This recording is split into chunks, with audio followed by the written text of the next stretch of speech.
All right. Oh, hello, hello. Hi, everyone. My name is Christopher Yannick. I'm the clinical coordinator for the CFC HD here at UCF. Just to give you a brief overview today, a little bit of housekeeping. If you need to use the restroom, you go out the main door here, take a left down the hall, and it should be the first two doors that you see. So a little bit about our clinic and this education day. So the Central Florida Center for Huntington Disease is a two-site clinic, one at Advent Health and one here at the University of Central Florida. These clinics are headed up by Dr. Southwell and Dr. Anwar Ahmed. And essentially we are a center of excellence by the HDSA. I believe we received recently. We are our own individual site of center of excellence. So we're no longer under the umbrella partner site of USF. So we are finally independent, and that just goes to show how much support we've received from the community, you guys putting your faith in us to deliver the best possible HD healthcare, the best possible community resources, and things like today with Education Day. So that's a thank you to all the HD community for helping us make this happen. So today, a bit about CFC HD in general. We strive to sort of be a pillar of the community when it comes to Huntington disease healthcare, educational resources, research, and community support. So, with both sites, that really helps us sort of put together this power team that's really primed to provide everything that we can for the HD community here in Central Florida. Today is our 2025 HD Education Day, where we're going to be bringing you a lot of cool information and resources. We're going to go over HD genetics and HD in general. We're going to go over the HDSA mission as well as community resources the HDSA provides.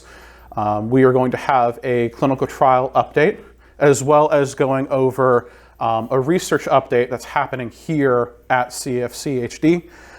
And then we also have a special presenter today with Sean Smith, who's going to be going over medical and estate financial planning. So I guess without further ado, I'm going to, So one thing, we are changing the last event today. Instead of the tour, we're going to have an expert panel meet and greet. So all of our presenters are going to come up and you'll be able to ask them any of your burning questions about things that are going on or about their talks today. So without further ado, I would like to introduce Jennifer Pagano, who is the genetic counselor with CFC HD. And she's going to give her talk about Huntington's disease and also the genetics around Huntington disease. All right. Well, hi, my name is Jennifer Pagano. I'm the genetic counselor with Advent Health Neurology. Thank you guys for being here today. It's really nice to see this turnout. I'm going to be starting us off by talking a little bit about what Huntington's disease is and the genetics of Huntington's disease. So it might be a little bit of a review for some people, but just kind of go through the basics here. Okay, so it's changing there. All right. So to start off with, what is Huntington's disease? So Huntington's is a genetic, progressive, neurodegenerative disorder. It is caused by mutations in the HTT gene. That is the only known cause of Huntington's. The typical age of onset is between 30 and 50, or you might see it kind of estimated around 35 to 44. But there is a lot of variance within that we'll talk about. About 5 to 10% of Huntington's disease is juvenile onset. So that means onset earlier than age 20, and about 5 in every 100,000 individuals are impacted by Huntington's worldwide. So if we're talking about Huntington's disease symptoms, it's kind of easiest to break the symptoms up into 3 main categories. So the big one is motor or movement symptoms. And so the first thing people usually think about with Huntington's disease is chorea. And so chorea is an involuntary, kind of uncontrolled, irregular, rapid, jerky movement. But there are some other motor symptoms associated with Huntington's as well. So things like discoordination, dystonia, which is sustained or intermittent muscle contractions. You can also see athetosis, which is a slow, involuntary kind of writhing-like movement. It can sometimes look a little bit like Parkinson's with things like bradykinesia, which is slowness of movement, or rigidity, which is a stiffness. And gait impairment, obviously, and speech difficulty can be a big thing with Huntington's too. As far as the cognitive symptoms, Huntington's disease does essentially cause dementia. So with that, we see obviously loss of memory, but loss of executive functioning, lack of insight, judgment, slowness of thought. And then the last category would be psychiatric symptoms. So the main things we see are anxiety or depression, but we can also see impulsiveness, psychosis, agitation, irritability, and apathy. And Huntington's disease is a progressive condition. So it does essentially kind of get worse over time. So you can kind of break the symptoms up into early, middle, and late stages, starting off with kind of some of the clumsiness, agitation, anxiety, and towards the middle and late stages, you start seeing more of the cognitive and movement symptoms. And usually progression lasts for about 10 to 20 years, or an average of 15. So diagnosing Huntington's, the gold standard really is genetic testing, which we'll talk about in depth. But as far as a clinical evaluation, you may also, obviously see a neurologist, and they would look at your symptoms, maybe medications and medical history to see if there's any other possible causes of those symptoms, social history. And the evaluation could involve things like neuroimaging or neuropathology. That might be helpful, but not specific or diagnostic for Huntington's disease. And of course, we'd usually ask about family history as well, since it is a genetic condition. And so since we're going to be talking about Huntington's disease genetic testing, I want to just give a brief overview of genetics that'll make it a little bit easier to understand. So anytime we're doing genetic testing, what we're looking at is the DNA. And so DNA is basically like a long string of letters that provides instructions for everything the body needs to do. So your body's kind of reading that DNA sequence like a cookbook or an instruction manual. And there's little letters on each of those rings. It might be kind of hard to see. And a gene is just one specific section of that DNA that has one specific purpose. So there's about 20,000 genes in the human genome total. And again, we know the one gene that causes Huntington's is called HTT. And so the HTT gene actually builds, or it provides instructions to build, a protein called Huntington protein that we know is very important for brain function. And so essentially this long string of DNA gets wrapped up into these carrying containers called chromosomes. And so all of the DNA and the genes inside of the chromosomes can fit inside every cell in the body. And if we're looking at all of someone's DNA, it's easiest to look at a picture of the chromosomes. So most people have 23 pairs, or 46 chromosomes total. And so for each of those pairs, you get one copy from mom, one copy from dad, so equal 50-50 split. And there's hundreds of genes on each of these chromosomes, but really the important thing here is that since you have 2 copies of almost every chromosome, you have 2 copies of almost every gene. And the reason I say almost is because of that last pair, the sex chromosomes. Women have XX, men have XY. Not really relevant though for Huntington's disease, because the HTT gene is actually located on chromosome 4. So really all of this to say that everyone has 2 copies of this HTT gene, one from each parent. And the type of mutation that causes Huntington's disease is actually called a trinucleotide repeat expansion, which is a really long way of saying 3 letters repeated over and over and over again. And so those 3 letters are CAG, and the way I usually remember it is Korea and gate. But so basically the genetic testing is counting the number of CAG repeats on this HTT gene. And everyone has CAG repeats on this HTT gene, but what causes Huntington's disease is when there's a higher number of the CAG repeats than we expect. And so like I mentioned before, the genetic testing is going to give us a number of CAG repeats on this HTT gene. And everyone's actually going to get 2 numbers since you have 2 copies of the gene. And And I'm going to talk about these categories more in detail on the next slide, but basically the number of CAG repeats is going to give us information about the risk for Huntington's disease. And we know 40 or higher repeats is essentially a positive test result. So breaking it up with the CAG repeat numbers, 26 or fewer repeats is completely unaffected. So that's essentially like a normal result. So no symptoms, no risk of developing symptoms later on. And actually the average repeat number for most people is about 18. The next category is what's called intermediate alleles. So this is between 27 and 35 repeats. So people with this number, they are not expected to develop symptoms themselves, but it is possible that they could pass on Huntington's to their children, to the next generation. So it's possible that the child could inherit a higher number of repeats than the parent has. The next category is reduced penetrance. So this is between 36 and 39 repeats. So we kind of call this an uncertain range. Some people with repeats range in this number will not develop symptoms of Huntington's disease, and it kind of depends on the number. So for example, about 51% of patients with 38 repeats will develop symptoms by age 75, and 81% of patients with 39 repeats will develop symptoms by age 75.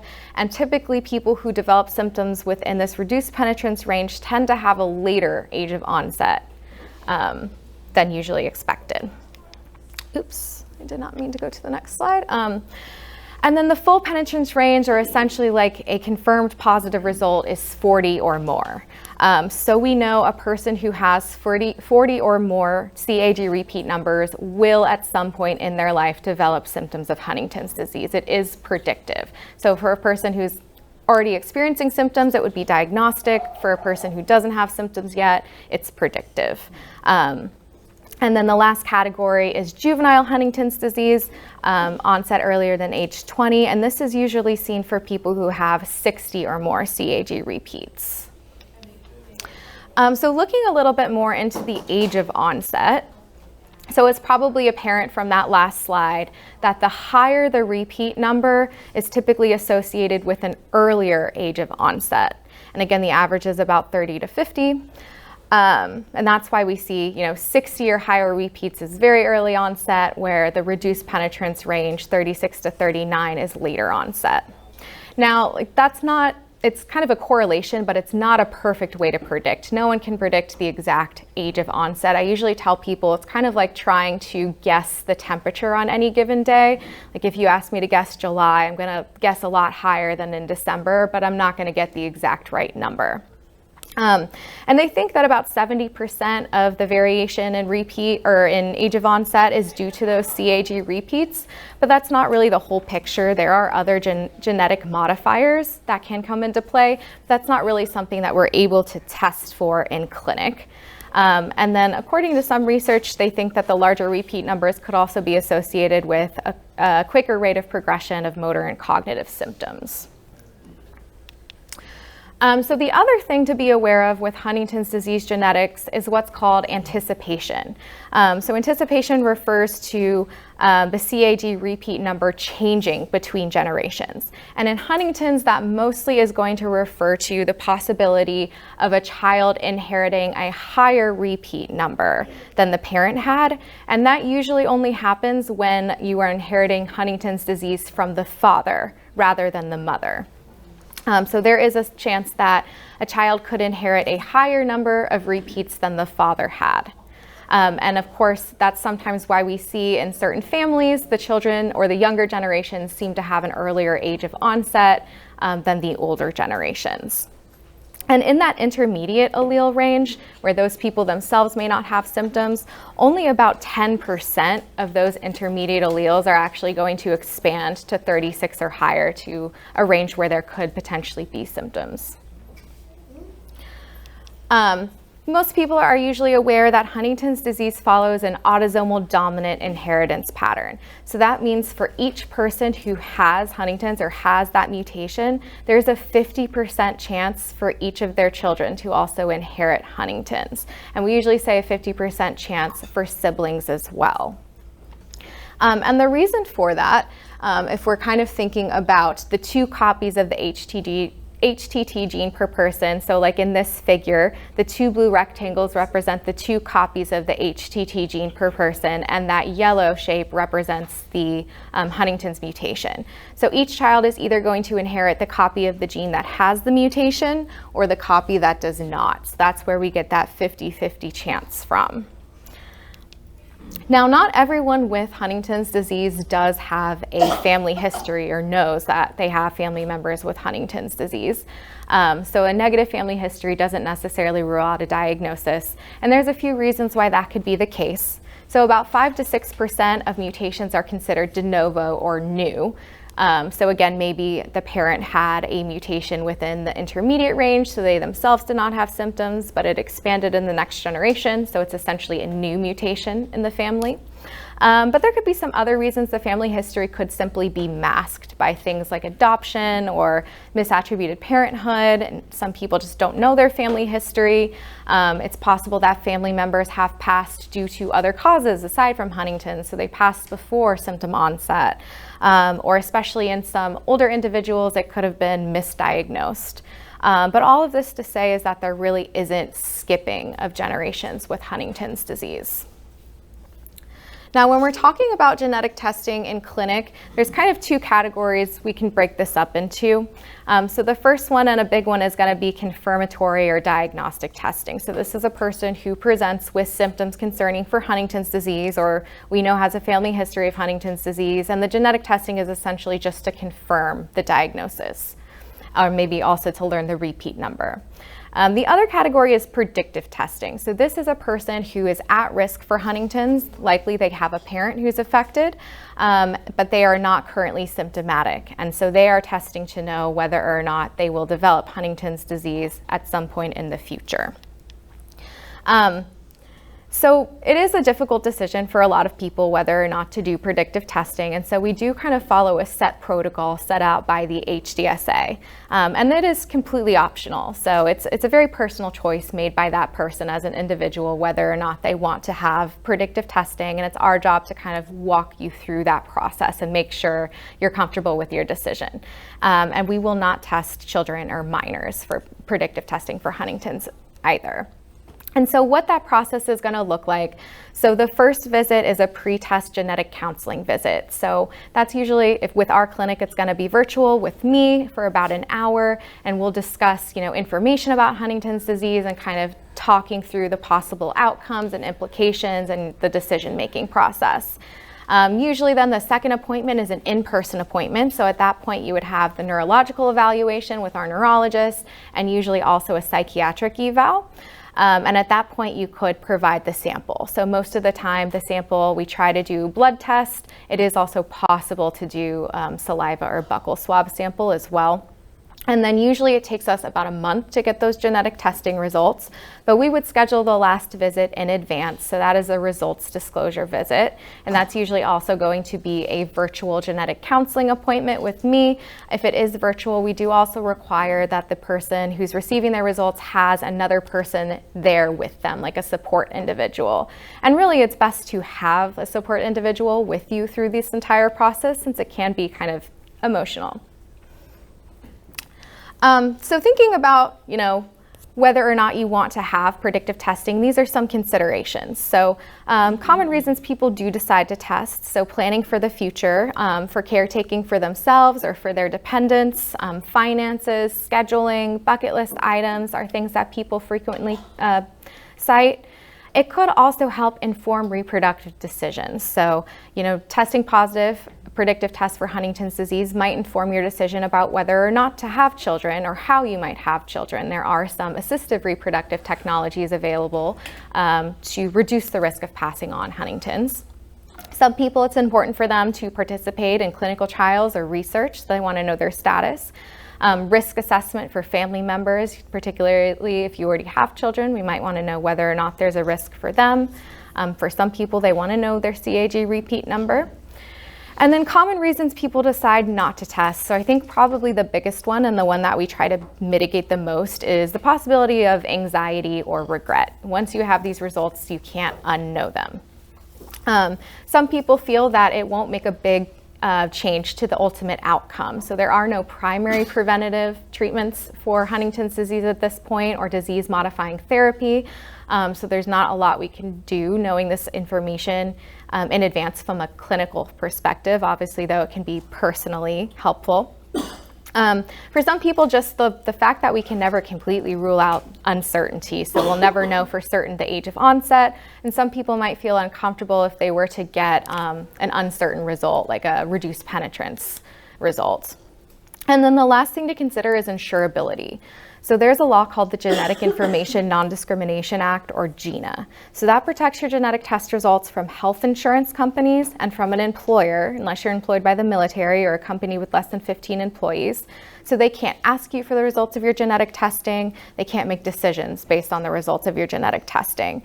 But what the law does not protect is life insurance or long-term care insurance. So I always tell people, if you already have a policy in place, your genetic test results won't change that. But it would be very difficult to take out a new life or long-term care insurance policy after a positive genetic test result. So it is something that should be considered prior to testing. And to touch on the reproductive options available in just a little bit more detail, so probably the most popular option is in vitro fertilization with pre-implantation genetic testing, or IVF with PGT. And so basically the process is very similar to traditional IVF. The sperm and the egg are combined in the lab, and then at the embryo stage they can actually do genetic testing, and they would implant an embryo that does not carry the Huntington's disease mutation. So it is a good way to have a biological child while eliminating that 50% risk of inheritance. And there are some other options as well, prenatal diagnosis or sperm or egg donation.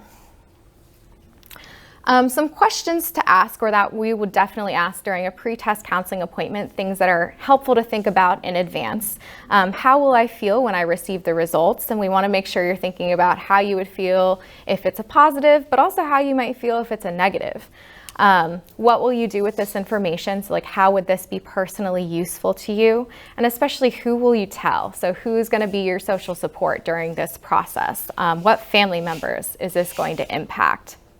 And then, is now a good time? So like, genetic testing can really be done at almost any time. Like, this will always be available. So we want to make sure at the time you're doing testing, there is the least stress possible. Like, no adult's ever going to be completely stress-free. We want to make sure there's no extenuating circumstances or big life changes going on at the time of doing testing.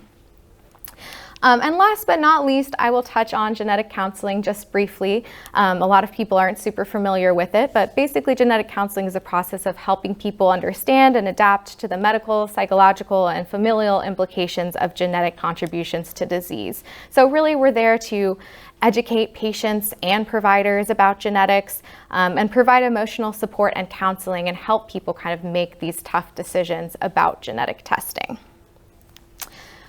These are the references, and that is what I have. Thank you guys so much.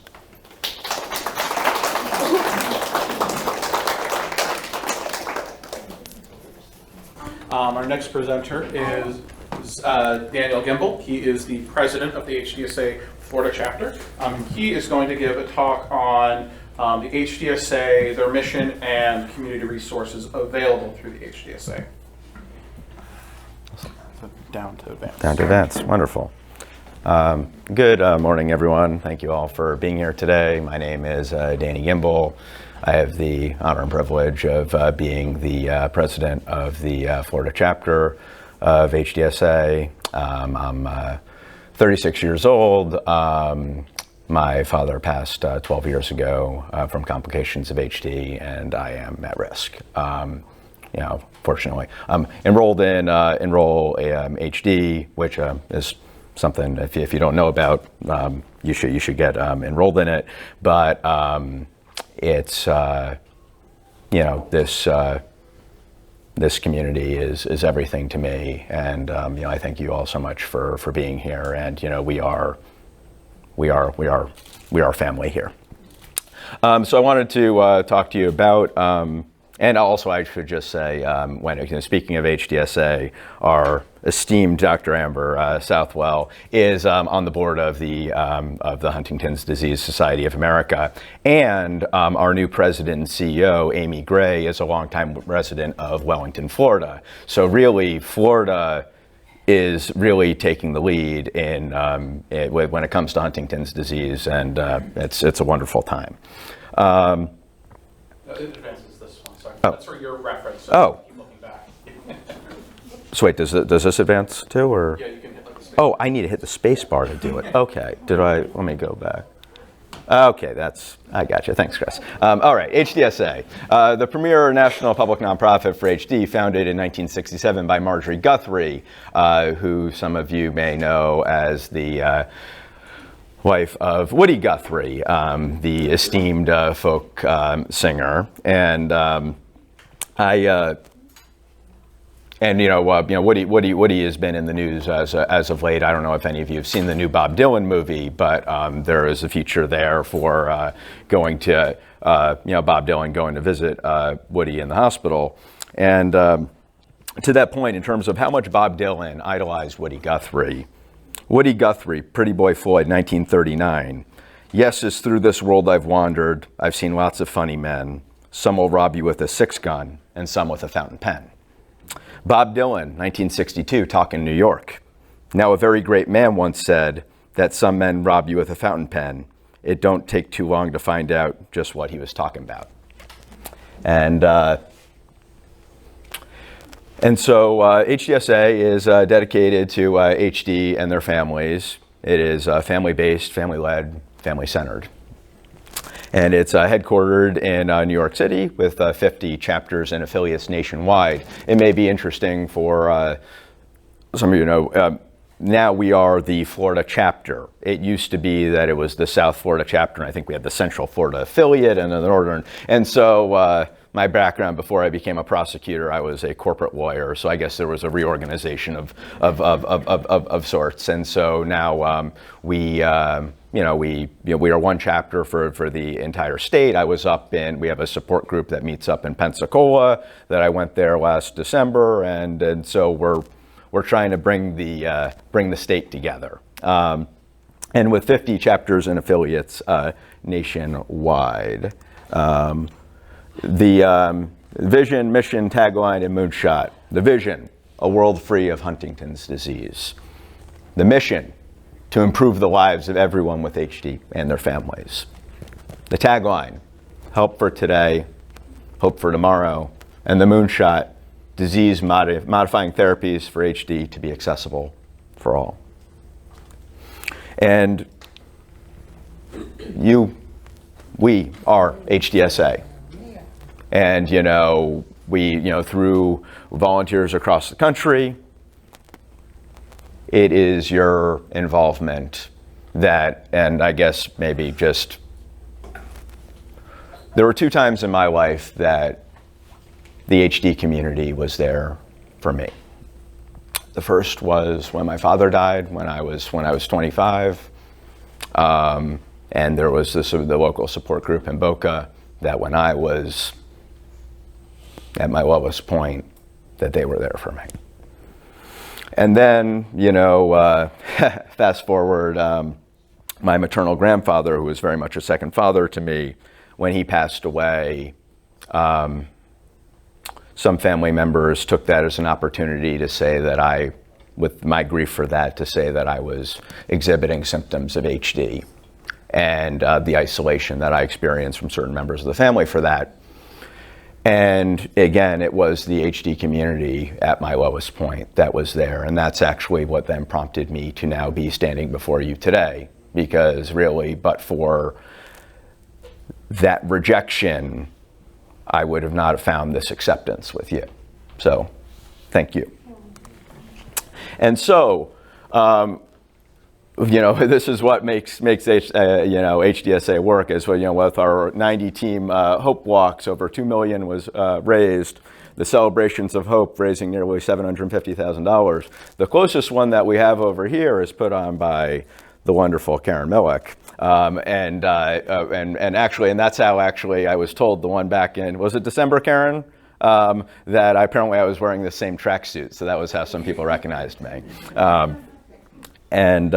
mean, Karen, how many years now have you been doing it? I think it's like 35.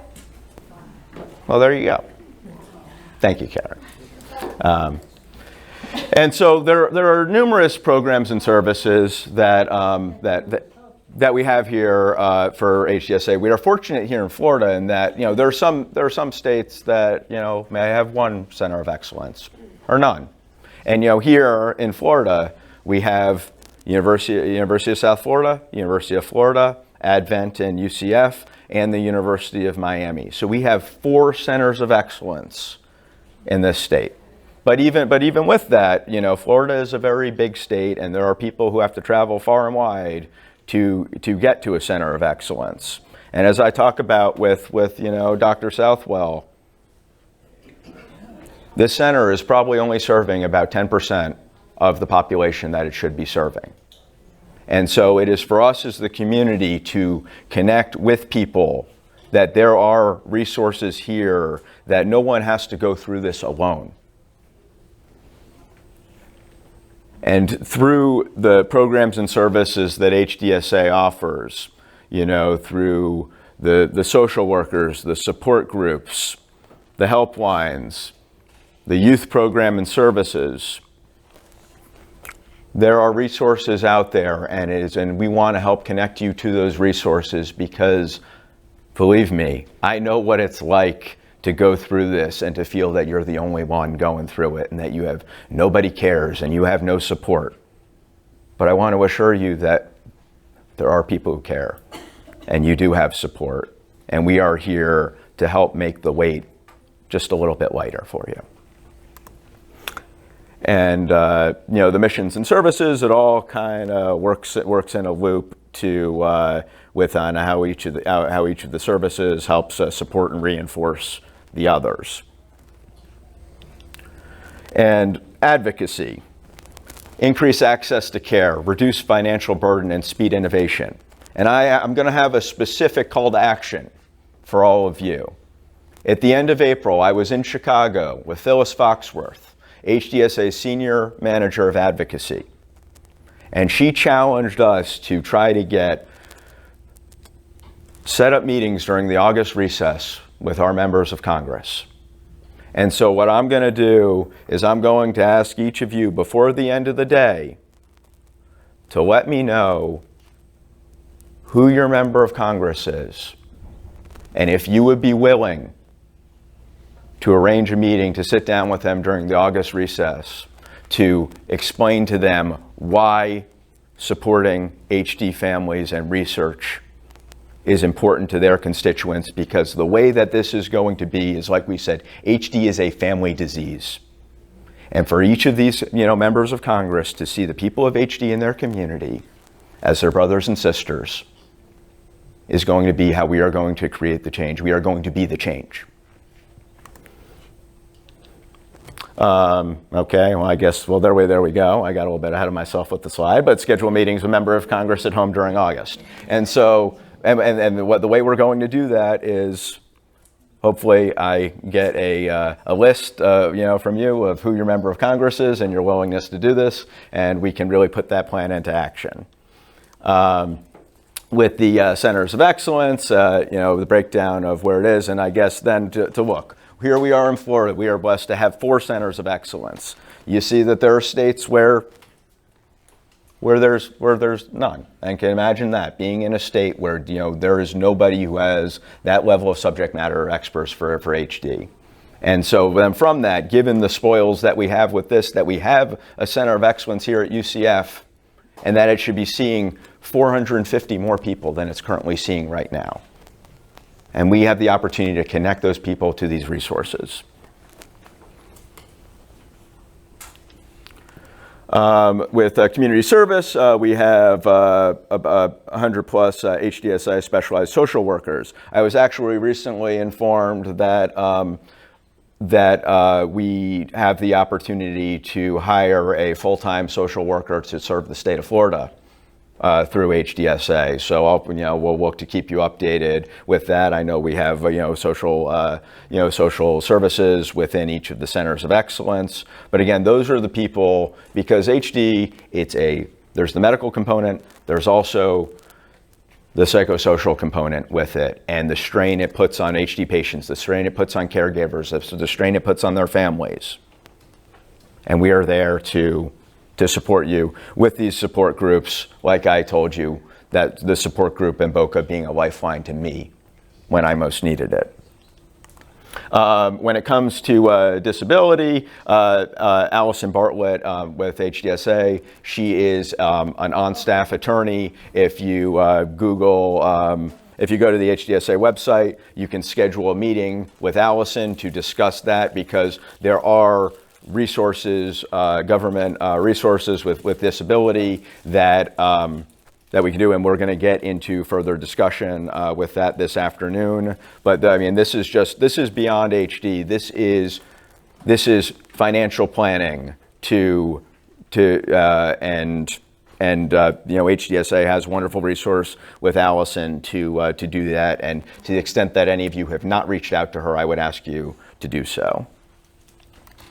With education days, well, you're here today for the Central Florida Education Day, and then the HDSA convention is going to be in June in Indianapolis. I will be there as your chapter representative. We're going to have a leadership day to start with that, and I guess maybe I'll plan to put together a what I learned to distribute to all of you. And please, if there are anything that you want me to take to national, any concerns you have, so that I can be a representative of our community and ensure that the concerns of the people from the great state of Florida are being communicated to the powers that be, please let me know.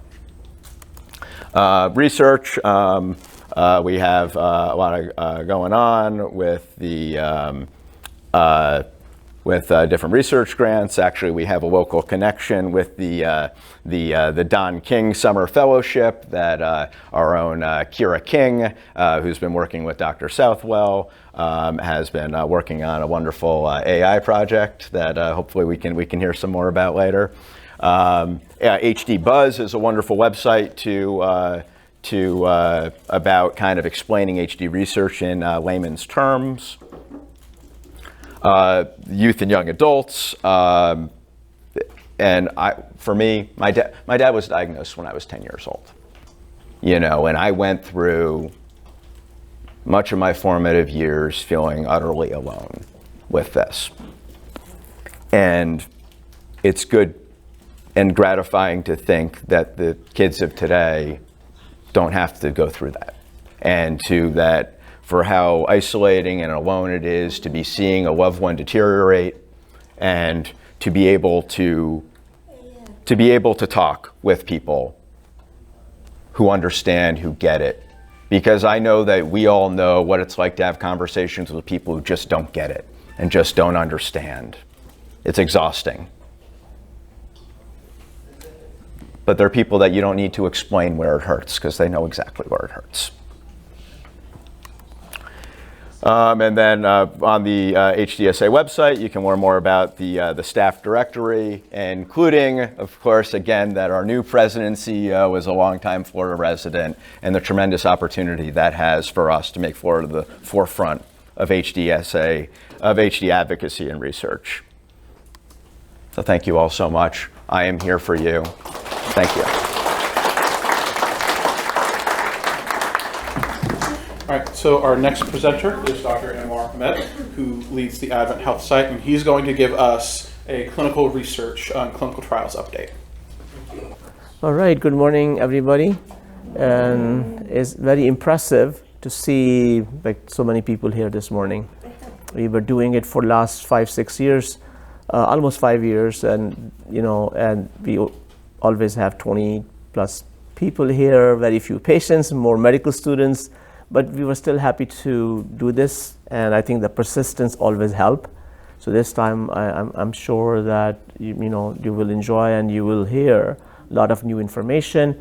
and it's pertained to patients and the caregiver as well. So just apologize that I made my own slides initially for the presentation. However, the HDSA have recommended that I should go through this new slide set. So I had 15-20 minutes to go over, and I will try to struggle myself through it, but I am aware of the basic concepts of the science behind it.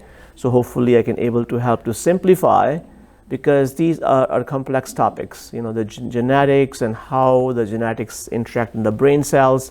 And when people are not medically affiliated people, they may not have that information. So I'm trying to simplify so then you guys understand how the disease progress and how the cell damage happens and where the mechanisms we can protect the brain cells.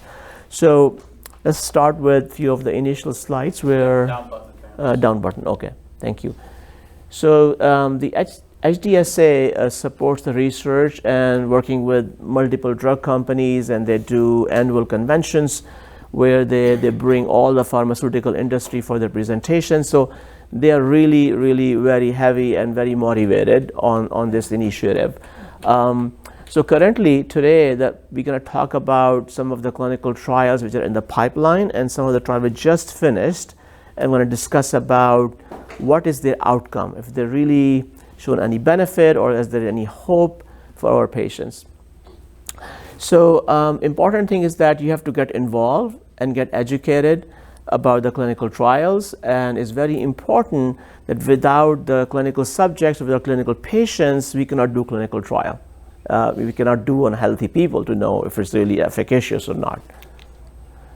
So the mission is to go through all this clinical care, advocacy, research, education. This is HSDA core mission.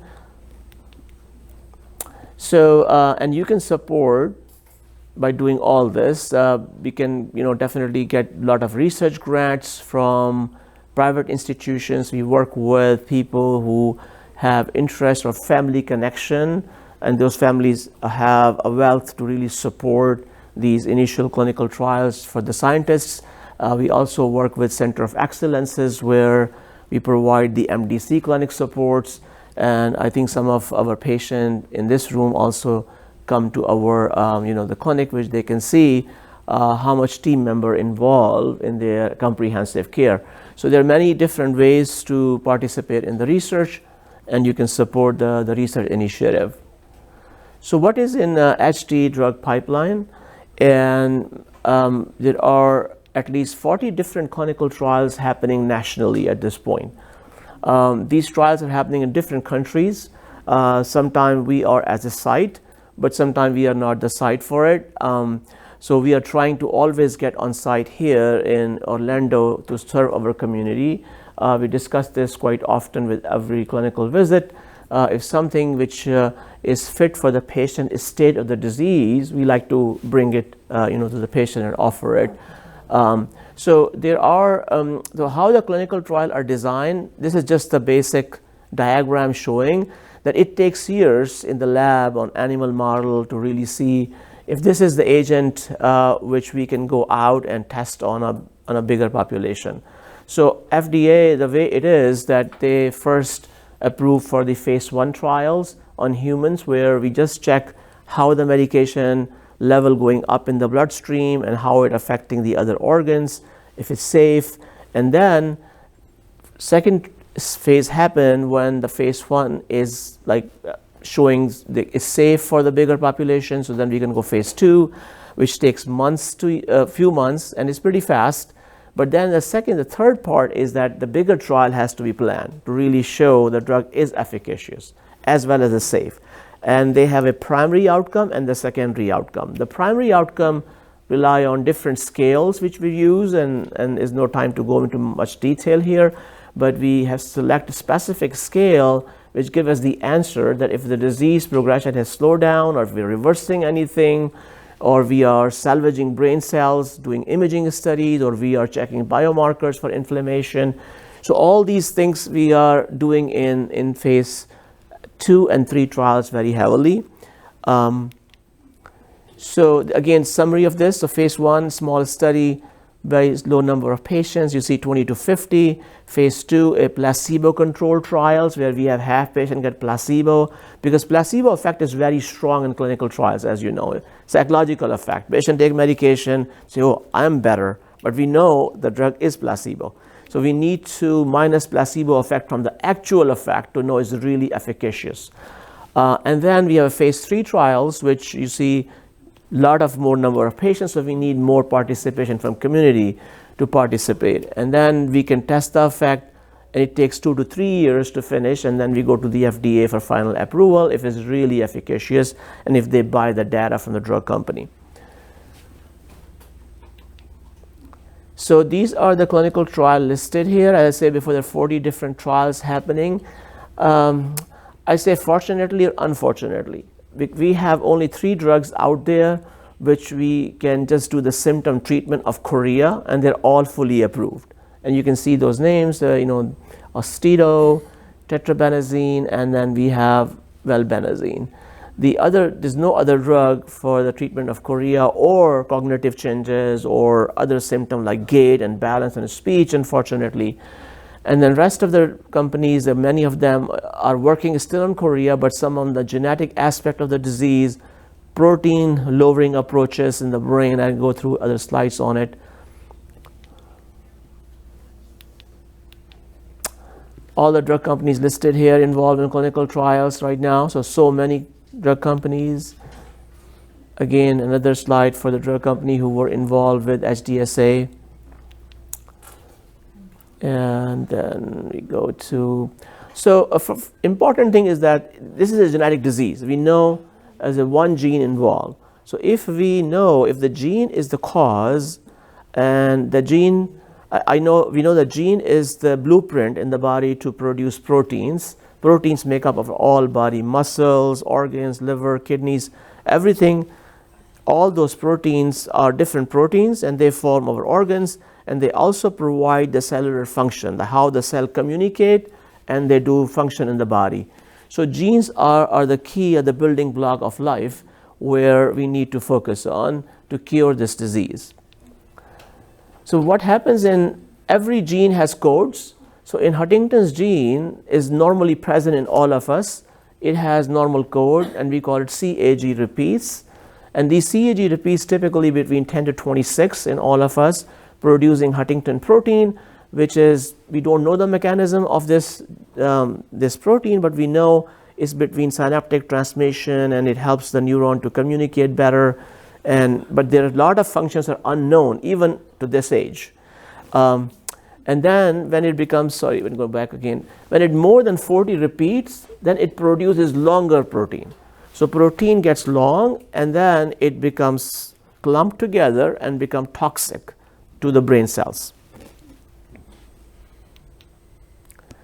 So this diagram is showing normal Huntington, and then neuron is healthy and happy.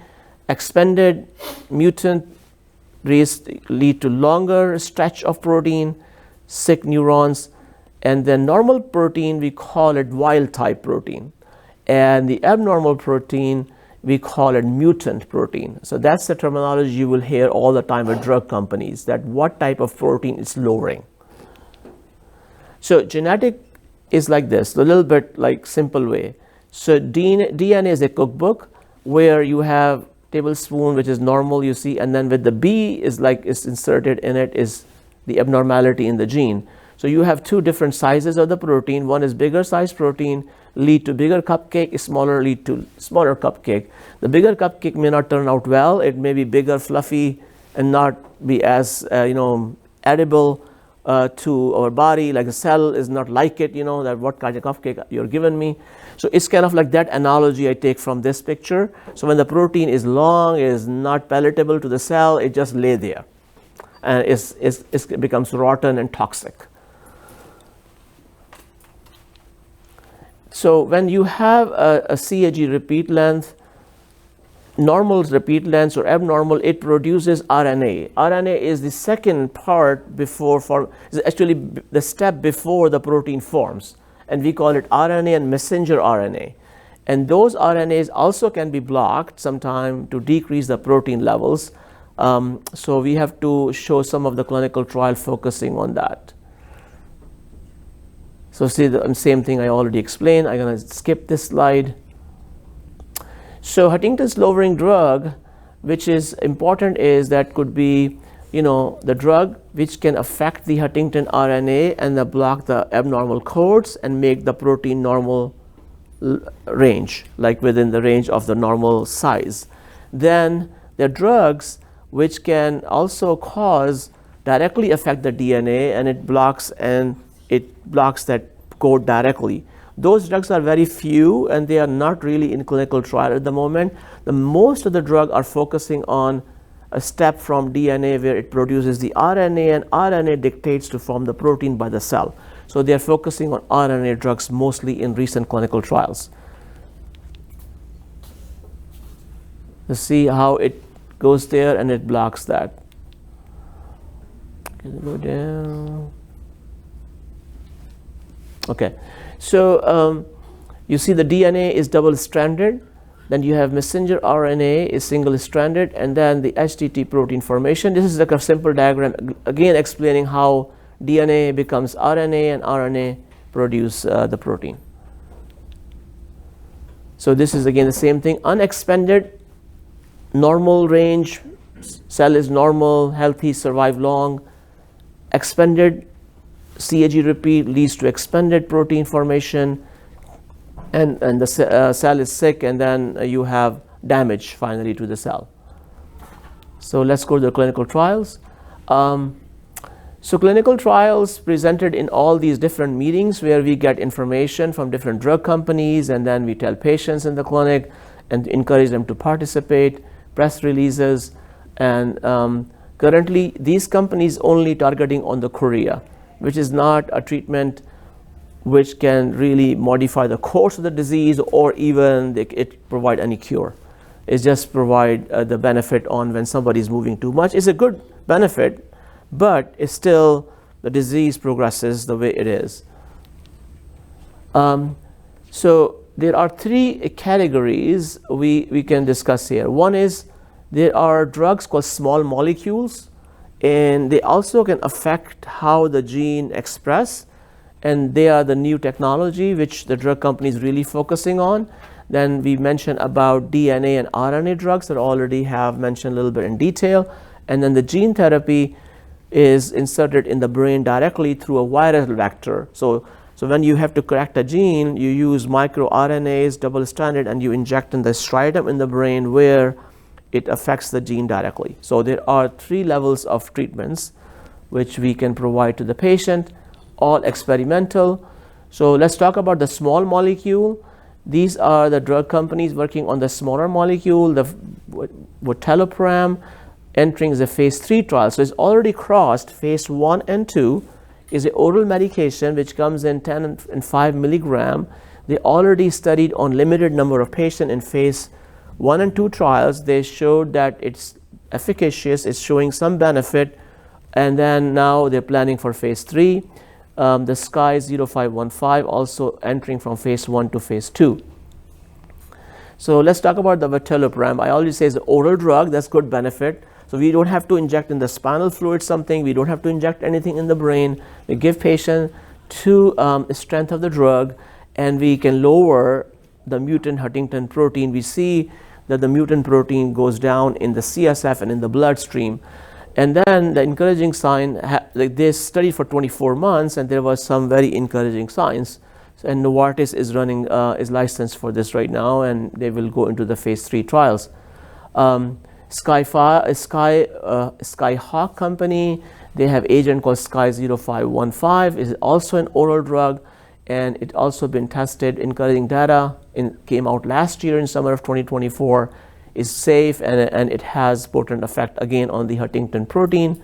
So the next step is to go to phase 2 and 3 trials. So these 2 trials going to be in next 1 to 2 years coming to the sites. It's going to be the multi-sites. So hopefully if we have something in the Orlando to our patients, we can able to offer. But depending on the state of the disease, every clinical trial has a specific criteria of selection, and they like to see what stage the patient is in, what type of blood biomarkers they have to study.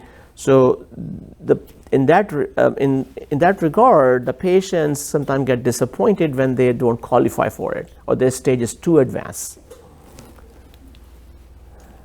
So the other focus is on ASO, which is the antisense oligonucleotide, and interfering RNAs, RNAi.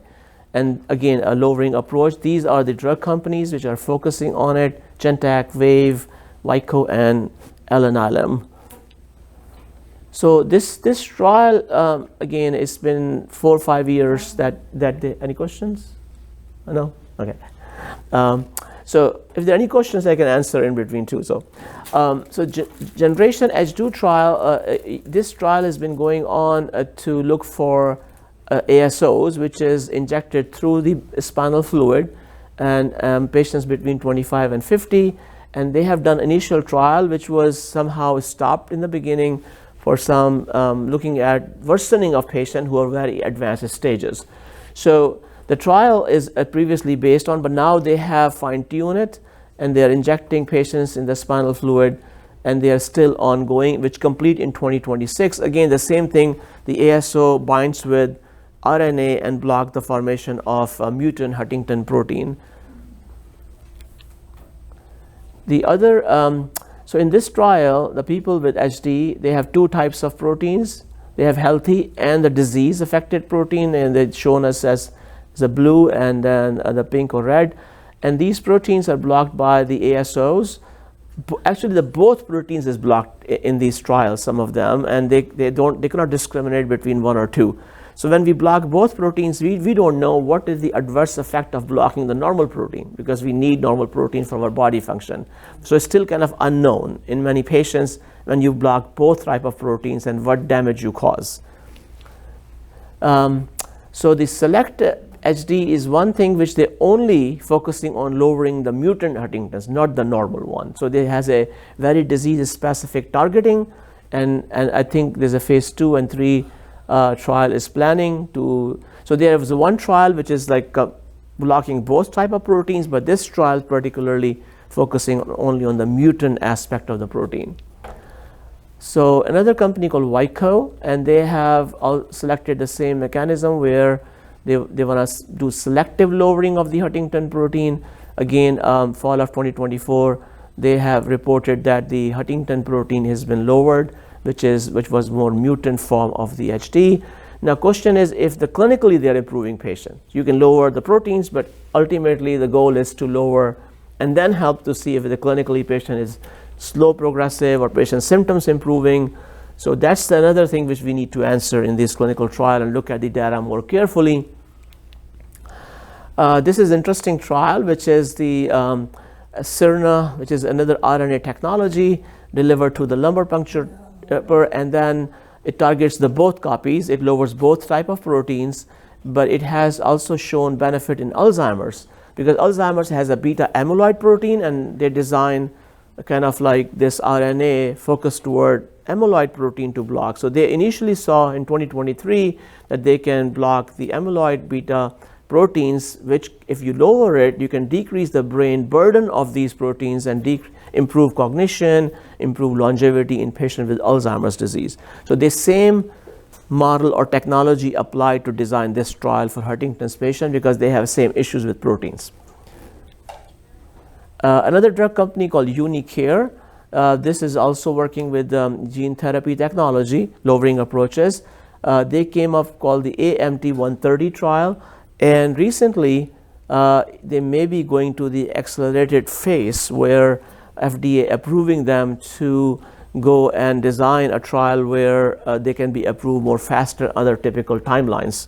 And how this happening is that they have this gene is delivered through the virus in the brain in the striatum, and it carrying the RNA technology which blocks the gene to produce abnormal proteins. And initially the report came out and they went to the FDA, and FDA said yes, it's safe, and the safety of the gene was well known, and it actually very helpful that it can be only given once or twice a year, or sometimes even once a year, just a one injection, and then it can keep the protein blocked. And the 8 participants total was open label trial, and they went to FDA for fast approval phase, and FDA has approved them for using different scale systems to judge the efficacy. And previously we were using TFC as our, how the disease progresses. But now they're calling the composite UHDR scale, and they also allow the NFL, which is the neurofilament light chain, also to be one of the biomarkers. And this one is another ASO trial, which is antisense oligonucleotide. And they found that this trial was done a few years ago, is not safe, so they stopped doing that. The branelaplam is another one, which was a small molecule, and that also stopped. Sage 718 actually ended last year. It was for cognition in Huntington's disease. They have targeted the NMDA receptors in the brain to help memory in Huntington's disease, because we know the NMDA receptor is affected, and if you activate those receptors, you can improve cognition and memory. So this trial is not shown the primary benefit, so trial has been stopped. And there is another drug called VX15. Actually, this medication was targeting immune system. We know the immune system is also affected in HD. It produces inflammation in the body, increases IL-6 hormone in the body, as well as NFL, which is the biomarker for inflammation. So these drugs try to lower the effect of those biomarkers down, so then they decrease the neurodegenerative process. So this again showing that drug companies focusing on lowering Huntington's disease, stopping CAG repeat expansion. And this CAG repeat expansion is new technology, is very early phase. So this is important. We know that somebody born with like CAG repeat of 40, for example, but when they age, actually the CAG repeat number can escalate in different tissues. It not remains 40 anymore. So you can go from 40 to 42, 43, and it's just escalating as the disease progresses, and it causes more and more toxic effect. So drug company want to catch those patients early, and when they don't manifest symptoms, and give the drug, so then keep the expansion of CAG repeat in check, and in that way, if they can delay the onset or slow the progression, and that's a really neat idea. I think I like that approach, where if somebody can test it at age 20, because disease typically starts at age 40, as we know. But if we can catch before in pre-manifest stage, where the motor symptom has not manifested, then you can decrease the CAG repeat expansion, and you can keep the disease under check. So these are the things which the drug companies are working on, and there will definitely be new things coming in the pipeline. So your job is to getting involved, ask your doctors what is new, and you go online, resources, you come to these kinds of meetings and meet people and experts and get the numbers and phone calls. HDSA is a good source. Go online, trial finder, could be trail finder also, right? Even trails to the cure, right? And then so involvement is very important, educating yourself, being positive, and so when there's a hope, when there's a will, you find ultimately the answer, and you see the light at the end of the tunnel, and that's important to keep in mind. This is the HD trial finder, and maybe the number is there, so you can get this information later on from the staff. And this is also important. When you participate in observational trial, they keep a database. So if you fit any particular trial, they may contact you. Like enroll trial, we may be starting up soon here, in which we have to have patient come once a year, and they can have a control, like people who are like just diagnosed and no symptom, we can still follow them every year, and we can try to find their symptoms early on, and then switch and send them to the right trial where it's happening nationally or internationally. So enroll trial is great resources. It's been around for 15 years. And we should be everybody should be the part of it. And then some other companies are doing imaging studies for free. It's all for free. And they do brain imaging in Huntington's patient. They make you travel somewhere there. They take up brain pictures and see if you have shown any sign of changes, compare year to year, and is all about predicting the disease early. And then this is just a few last slides. Surveys and studies, HD Finder, we talked about that. Hot topics. So I think there's some blogs online too where they discuss about these hot topics. I think I discussed most of the stuff here. Yeah, so these slides were just given to me this morning, so I'm trying to get myself familiarized. Yeah, so I think I deliver the important thing to you guys, that basically it comes back to the same level, that there's a gene abnormality, gene telling the body to make proteins, and proteins are abnormal, damaging the cell, killing the brain cells, and first 30-40 years it just shows signs of psychiatric symptoms, not much motor symptom. If we catch early on, we can either reduce the CAG repeat, we can either block the RNA, we can either block the protein directly, or we can give some medications which is small molecule which can keep things in check. And also there are some mechanism of the cell cleaning itself. We call them chaperones, where these toxic protein can be cleaned out, and those things are also companies are working on it. So there's many, as I say, 40 trials. If I go each trial, one trial in detail, it would be half an hour, 30 minutes discussion around it. But I just give you the overview, what is happening. But we have some disappointments with all ASO trials, many of them. And Dr. Southwell can have more insights. He goes to all those meetings. I don't. So, any questions so far? You have a question, okay. You talked about CAG expansion and the trial on that. Yes.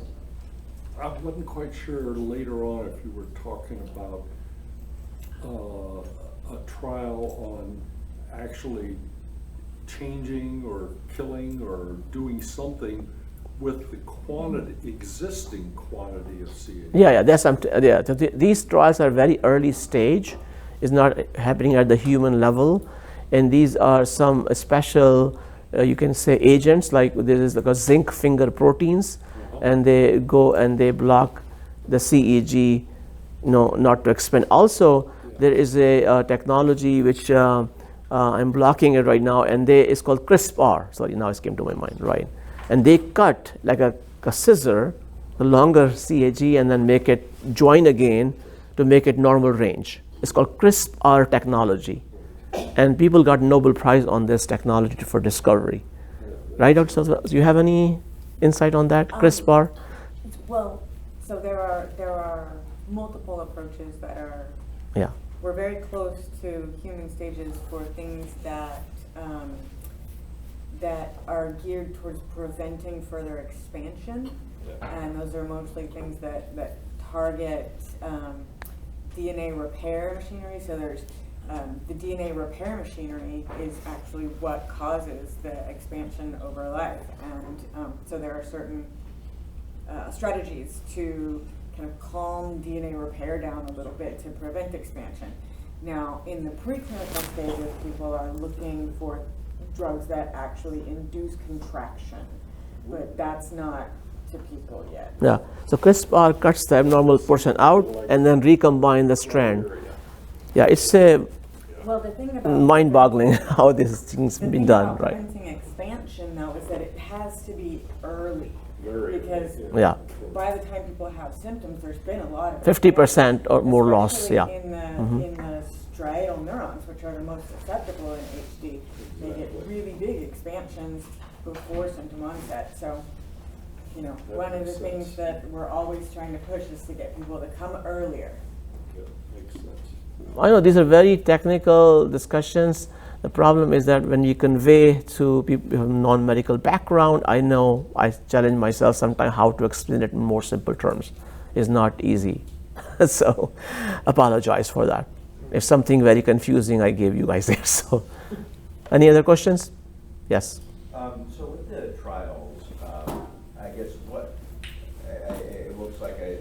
point where we're going to be getting to the point where maybe trials will be available to people before they begin showing symptoms?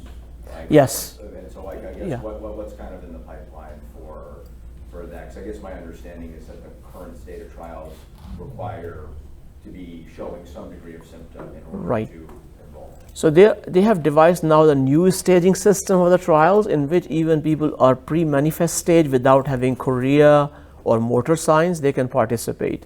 So If they have some striatal atrophy. yeah, and then imaging show that they have some decrease in size of the striatum, which is area of the brain deeper, and that's affected first in HD patients where the chorea is coming from, but it gets a little bit smaller volume, and we see them on either MRI or special imaging. So they have that special thing. So they need to do imaging, and they assess you, and if they find that, then you could be a candidate for that.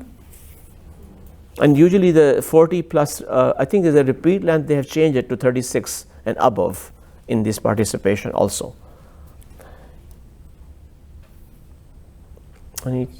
Nope, all right.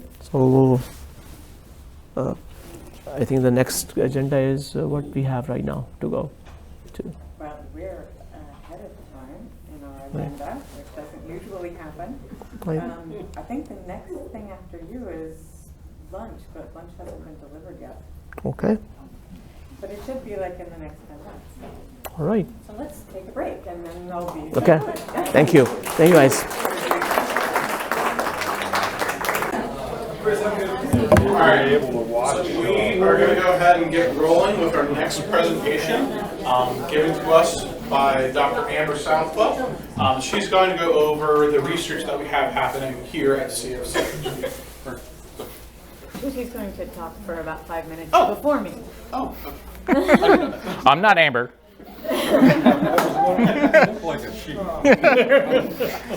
Good afternoon. My name is Tusi.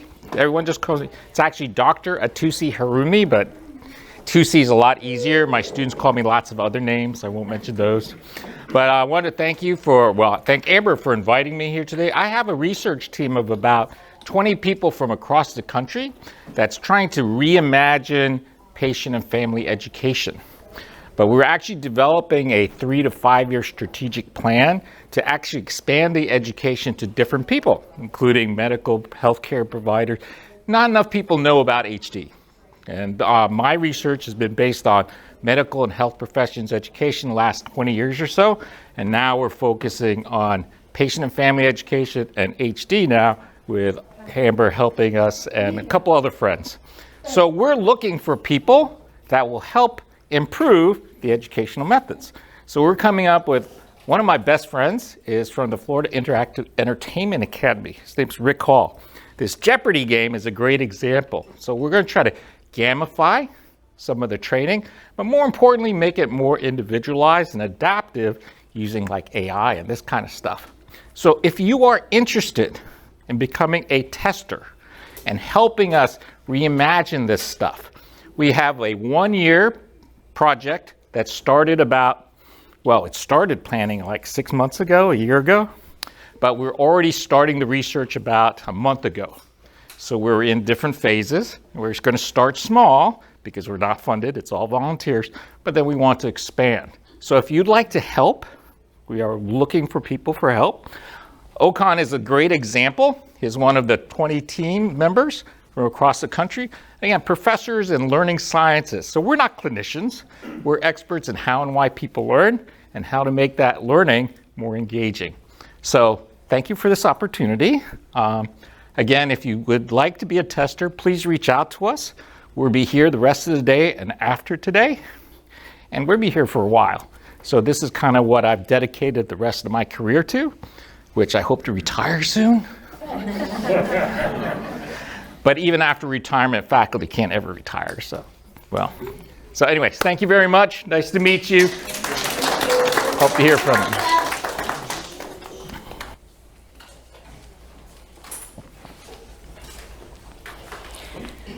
All right. Can everybody hear me? Is this mic working? Excellent. Okay, so thank you very much for coming out today. We are I know you've heard it before, but we are thrilled at today's turnout. It's so wonderful to see so many different kinds of people involved in the Huntington disease community here today. So I am the site director of the UCF site of the Central Florida Center for Huntington's Disease, which is now a center of excellence.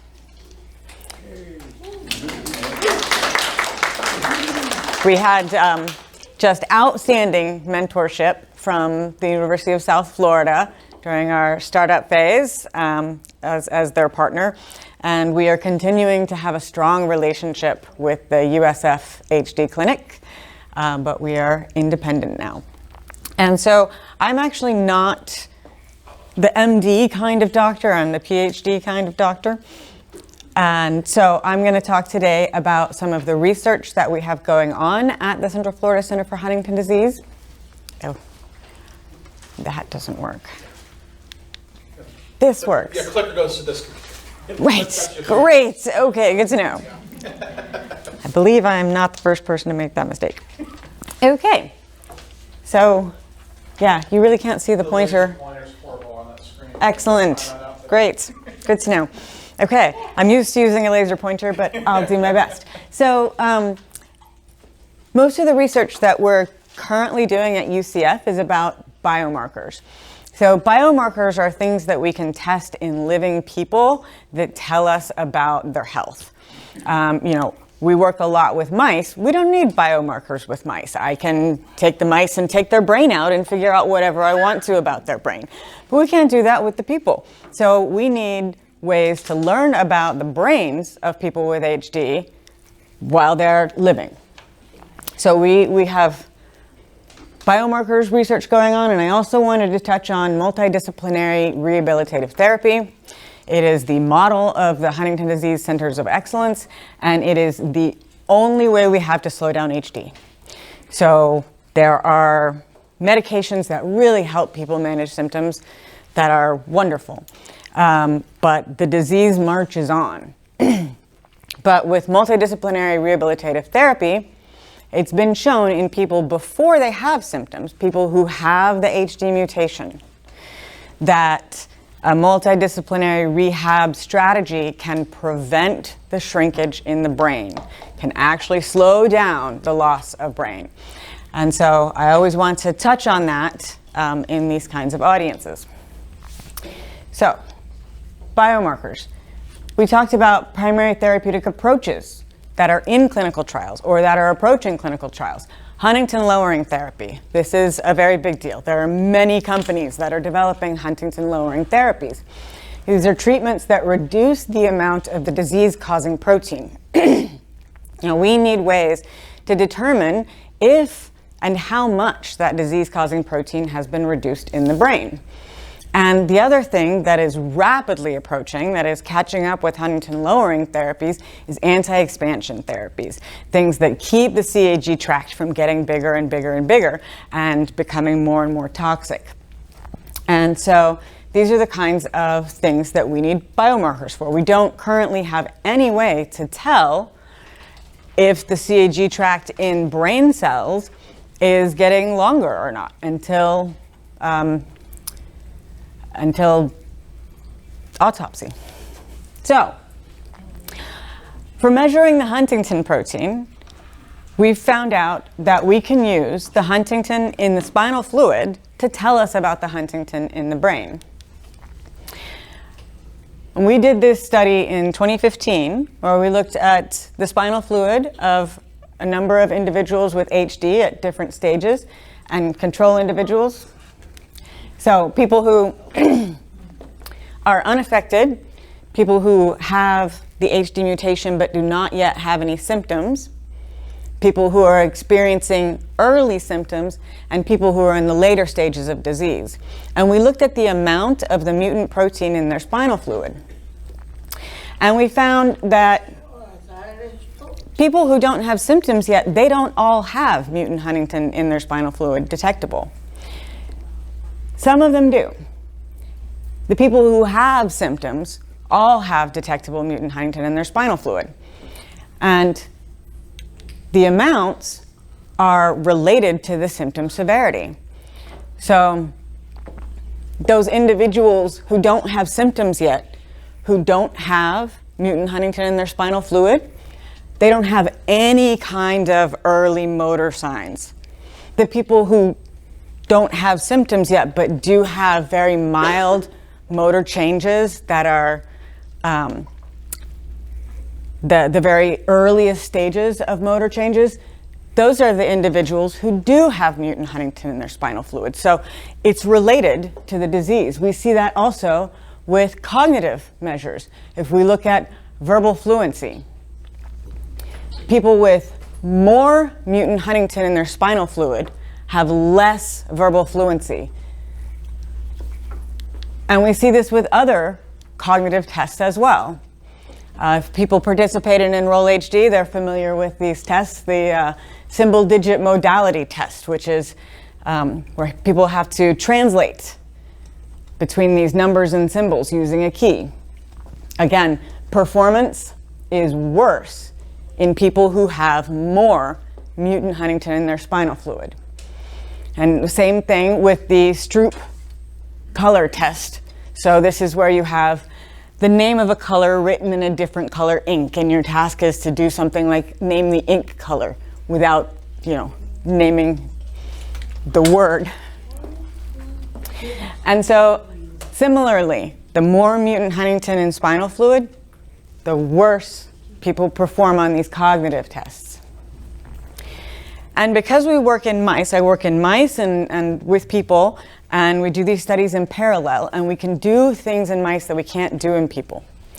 And this adds more power to our studies. So what we did with these mice, once we determined that there was mutant Huntington in spinal fluid and that it was related to the symptom severity, how much of it was there, we gave these mice an ASO, an antisense oligonucleotide, to reduce Huntington. And this is showing different doses. This is the Huntington protein in the brains of mice with no drug. And a little bit, and increasing concentrations of the drug, we see that the Huntington protein in the brain is disappearing. The more drug there is, the less Huntington protein there is in the brain. The really interesting part about this is that if you look at the protein level going down in the brain, we see the same pattern in the spinal fluid. And if we compare the amounts of protein in the spinal fluid to the amount of protein in the brain, we see that those are correlated. So not only is there a relationship between symptom severity and the spinal fluid mutant Huntington, but when you lower mutant Huntington in the brain, it goes down by about the same amount in the spinal fluid. So this tells us that this is a good biomarker. We can measure mutant Huntington in spinal fluid and have some idea of what's happening in the brain. And that's what's been done in the Huntington lowering clinical trials thus far. This was the first trial where it was used. This was the Roche Generation HD1, the first trial of tominersen. And with this, you see that with increasing concentration of drug, there's less and less protein in the spinal fluid, which suggests that there's less and less protein in the brain. And that's great. But at this stage, Huntington lowering therapies were all done in such a way that the drug was put into the spinal fluid. If you're going into the spinal fluid to deliver a drug, it's no problem to take some spinal fluid out first and use that for your biomarker. But we now have oral Huntington lowering drugs. We have people who are taking a pill to lower Huntington in the brain, and they still have to get serial spinal taps to tell if it's actually working and how much it's working. And we think that that is too invasive. So the spinal fluid, it requires this lumbar puncture. So a blood test would be better. Obviously, blood tests would always be great. The thing about Huntington in the blood, though, is that it's not related to anything. It's not related to symptom severity. It's not related to how much Huntington is in the spinal fluid. It's just kind of, unrelated. And that's because every single cell in the body makes Huntington. So the blood is this big mishmash. It comes from the whole body. And these drugs or targeting the brain. We want to know about the brain. So we started this with the goal of isolating Huntington protein from the blood that originated in the brain. We know that Huntington protein does move from the brain to the blood. It's just Huntington protein from all sorts of tissues moves to the blood as well. So we're using something called extracellular vesicles. So these are small sacs that are released by cells, and they're used for cells to communicate with each other. They're typically just like a snapshot of that cell's contents, and they spit them out, and then other cells far away in the body can take them up, and they can know what's going on. These little sacs have surface markers on them that say which cell type they came from. So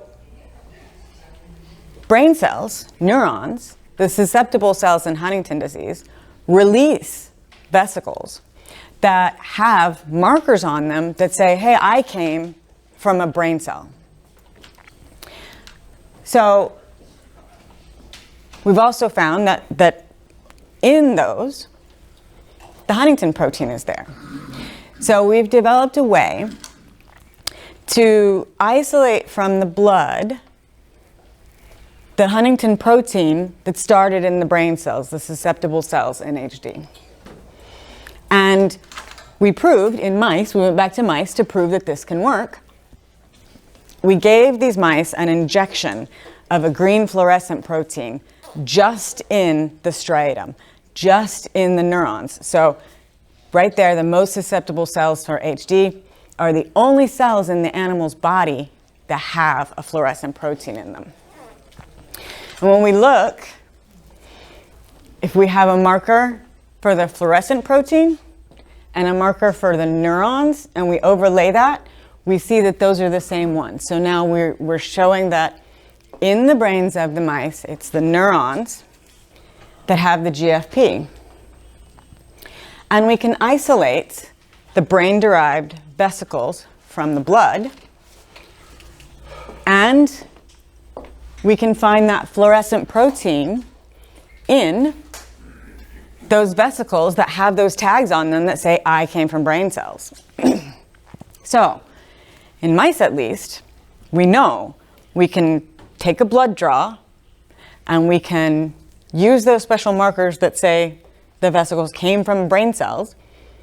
We can isolate the ones that came from the brain, and we can measure the Huntington just in those. And we want to know if this works in people. We want to know the things that we saw with CSF with mutant Huntington in the spinal fluid. When we isolate this special brain-derived part of the blood and measure the Huntington, is there more when the symptoms are more severe? Does it change between before people have symptoms and after they've started showing symptoms? Now, this is a collaboration. It is currently going on at the UCF site of the CFCHD. We are very soon going to be expanding this to the USF clinic. So Dr. Stephen Arati is going to be the lead of this study there. We are recruiting controls, pre-manifest carriers of the HD mutation, and symptomatic individuals with HD. And people who are at risk, people like Danny who have not yet gone through genetic testing, can participate as well. Once these samples go to the researchers, so the researchers don't get any identifying information, they just get the symptom scale data and then the blood sample. And then they do research genotyping. Not genetic testing that goes back to the individual, but they do a genotyping, and they can tell if someone who is at risk, they would then sort them either to the control category or to the pre-manifest category. And that information is never connected back to the person. And so people who are at risk are able to participate in this study without undergoing genetic testing. So we're about 1/5 recruited at this time. We very much encourage people to participate. All of those clinical trials that Dr. Ahmed talked about are coming up very soon. The new Huntington lowering therapies that are going to be in trials very soon. We need a less invasive way to tell if those trials are working, and this is what we're hoping to do. So we're asking for the community's help for this. This has been supported by the Huntington's Disease Society of America and by the National Institutes of Neurological Disorders and Stroke, and we're currently negotiating with the CHDI Foundation for ongoing support. So,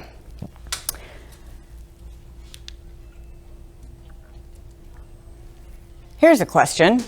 If we can measure brain Huntington in EVs in the blood, can we also measure the CAG tract expansion? Could this also be a biomarker for anti-expansion therapies? So the DNA in a cell stays in the cell. So in those brain cells, that DNA stays there, it's never going to leave. But, you know, we heard about how DNA codes for a messenger RNA, and that messenger RNA codes for a protein. Well, cells spit out messenger RNA in their vesicles. So we want to know if by looking at the different tract lengths in the messenger RNA from people, if we can have an idea of expansion that's occurring in the brain. Expansion occurs pretty early. This is a pre-manifest HD brain. This is somebody whose genetic test says 51 CAG. And this really dark line here is all the copies of DNA that have 51 CAG. But then these little lines up here, these are the expanded ones. So the striatum is the first area to be affected in HD. And we see that there are lots of little expansions and even really big expansions. This up here, that's 700 CAG. So in the most susceptible cells, the expansion can be hundreds of CAG added.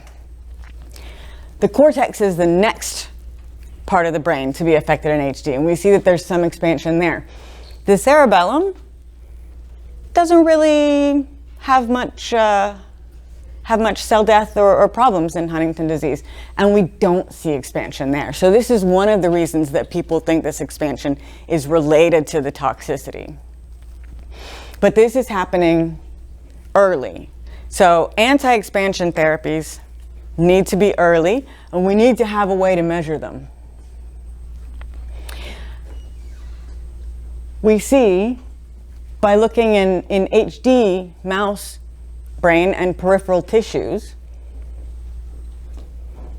these lines that are to the right are showing expansions. This black arrow shows the inherited CAG tract length. So all of these things are expansions. And as mice get older, like there's very little in tail. There's some in cortex. There's a lot in the striatum, and there's also a lot of instability in the liver, and we're not sure why. And as the mice get older, this expansion gets more. So looking at a young HD mouse in the striatum versus an old HD mouse in the striatum, there are more of these blue lines out here to the right. All right, so new this year, so our could have used a better transition slide there, sorry. So this is another aspect that we're trying to learn from our EV study. There are flyers about the EV study out on the table out there. We are seeking participants. You can always reach us at chd@ucf.edu if you're interested in participating. We would very much appreciate it. So we've been recruiting for this for about a year. We're about 1/5 recruited. We don't want to take 5 years. So that's why we're adding a site at USF, and we're hoping to recruit from outside of our clinic group. new this year, we're looking at the Huntington's disease gut microbiome. So there's a really tight relationship between the microbes in the gut and brain health. Microbes in the gut produce a lot of chemicals that act on the neurons in the brain. They come into circulation, they cross the blood-brain barrier, they get into the brain, and they affect the way the brain functions. And there is gut dysbiosis in Huntington disease, meaning that there are changes in the abundance of different organisms in the gut. And the two different studies that have looked at the changes in HD gut microbiome have both found that those changes related to symptom severity. So the more the gut is changed, the more there are cognitive deficits. The more the gut is changed, the more there are motor deficits. Now, we don't know if that's causative or just correlated, but whenever there's something that has a relationship to the progression of the disease, we feel like that's something worth looking into. You know, we heard from Jennifer earlier that the CAG tract length only is responsible for 50 to 70% of the variation in age of onset.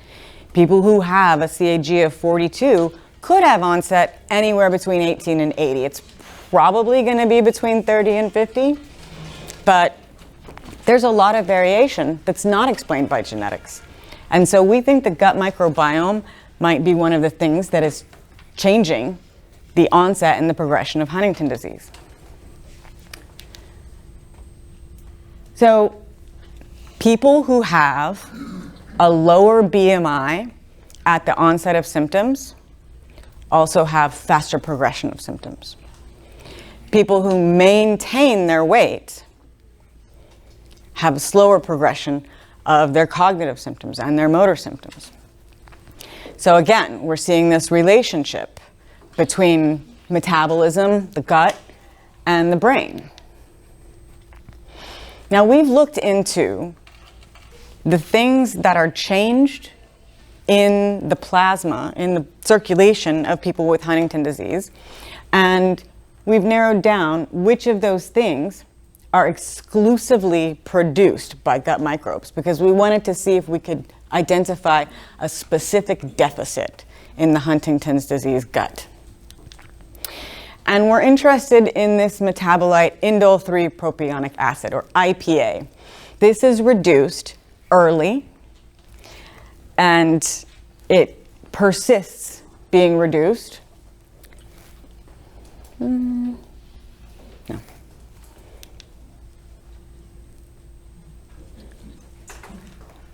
So what we want to find out is if this reduction of IPA, so IPA is an interesting thing.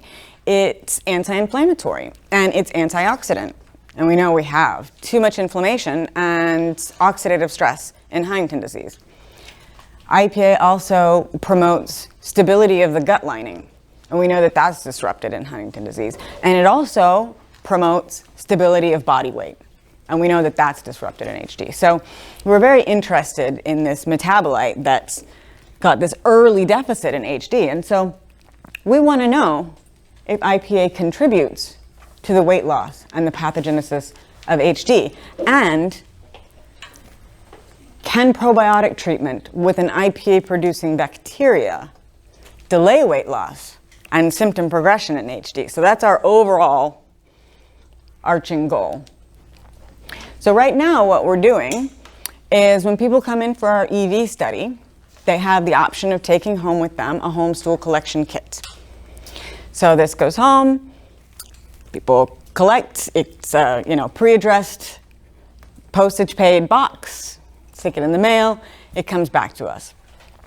And then we already have, from the EV study, we already have the Huntington's disease scales to look at symptom severity. We already have blood. So we're able to combine that with stool and measure IPA in the stool, IPA producing bacteria in the stool, IPA in the blood, and compare that to symptom severity. We want to see, so we know that IPA, there's a deficit in Huntington disease, but we don't know yet if that deficit is actually related to the symptoms. Is that deficit more when symptoms are more severe? So that's what we'd like to find out. And if we find that to be the case, we'd very much like to try replacing IPA using a bacteria that produces it. Now, we're already starting to do some of that work in the lab with the mice. So we're giving them a probiotic treatment, and we're going to be looking at their body weight and their HD-like signs. Mice don't really have symptoms. And determine if there's a relationship, if we can delay the changes, the HD-like changes in mice, by giving a bacteria that produces this beneficial thing that is reduced in Huntington disease. So that is a new study this year. We are now recruiting. This is an unfunded study, unlike the extracellular vesicle study, which is why we're doing those in combination. So for people who come, it's got a separate clinicaltrials.gov identifier number, but this is something that we ask people to participate in when they're already participating in our EV study, since we already have everything that we need other than the stool collection from that study. So, future goals. Enroll HD. We are not yet at the CFCHD and Enroll HD site. We are working on that. We consider that to be a very high priority. As Dr. Ahmed said, having the data from people prior to a clinical trial starting makes it much easier to enroll them in clinical trials. So, people who participate in Enroll HD, when there's a potential drug for Huntington disease, those individuals have a higher chance of being selected for interventional trials. Intervention studies.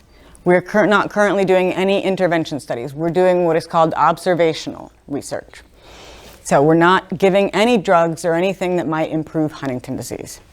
It is our goal to become an intervention site.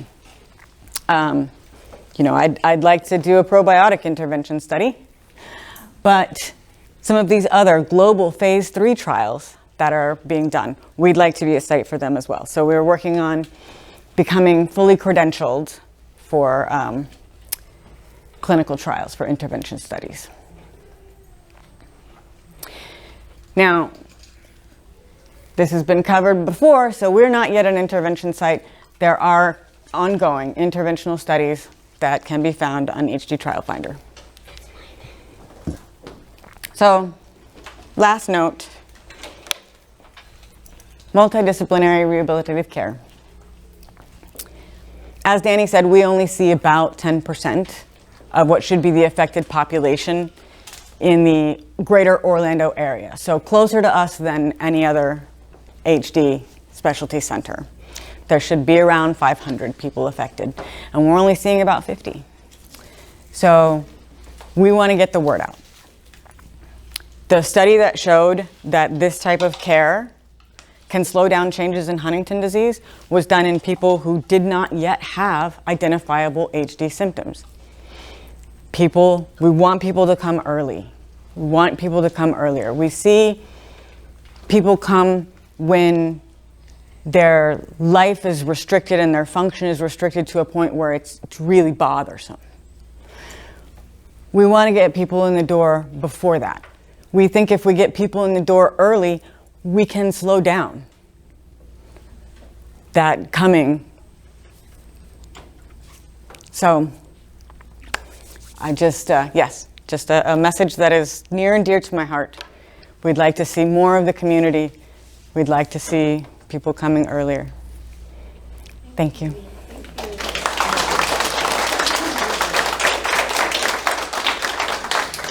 All right, so our next presenter is Sean Smith, and he's going to be giving us a talk on medical, financial, and estate planning. So very coveted, we've been very excited to have him here this year. So, Sean? This one's to advance. Got you. Good afternoon, everyone. It is afternoon, right? I see, did everyone eat already? Because I hope we don't fall asleep on this presentation. Everyone ate already? All righty.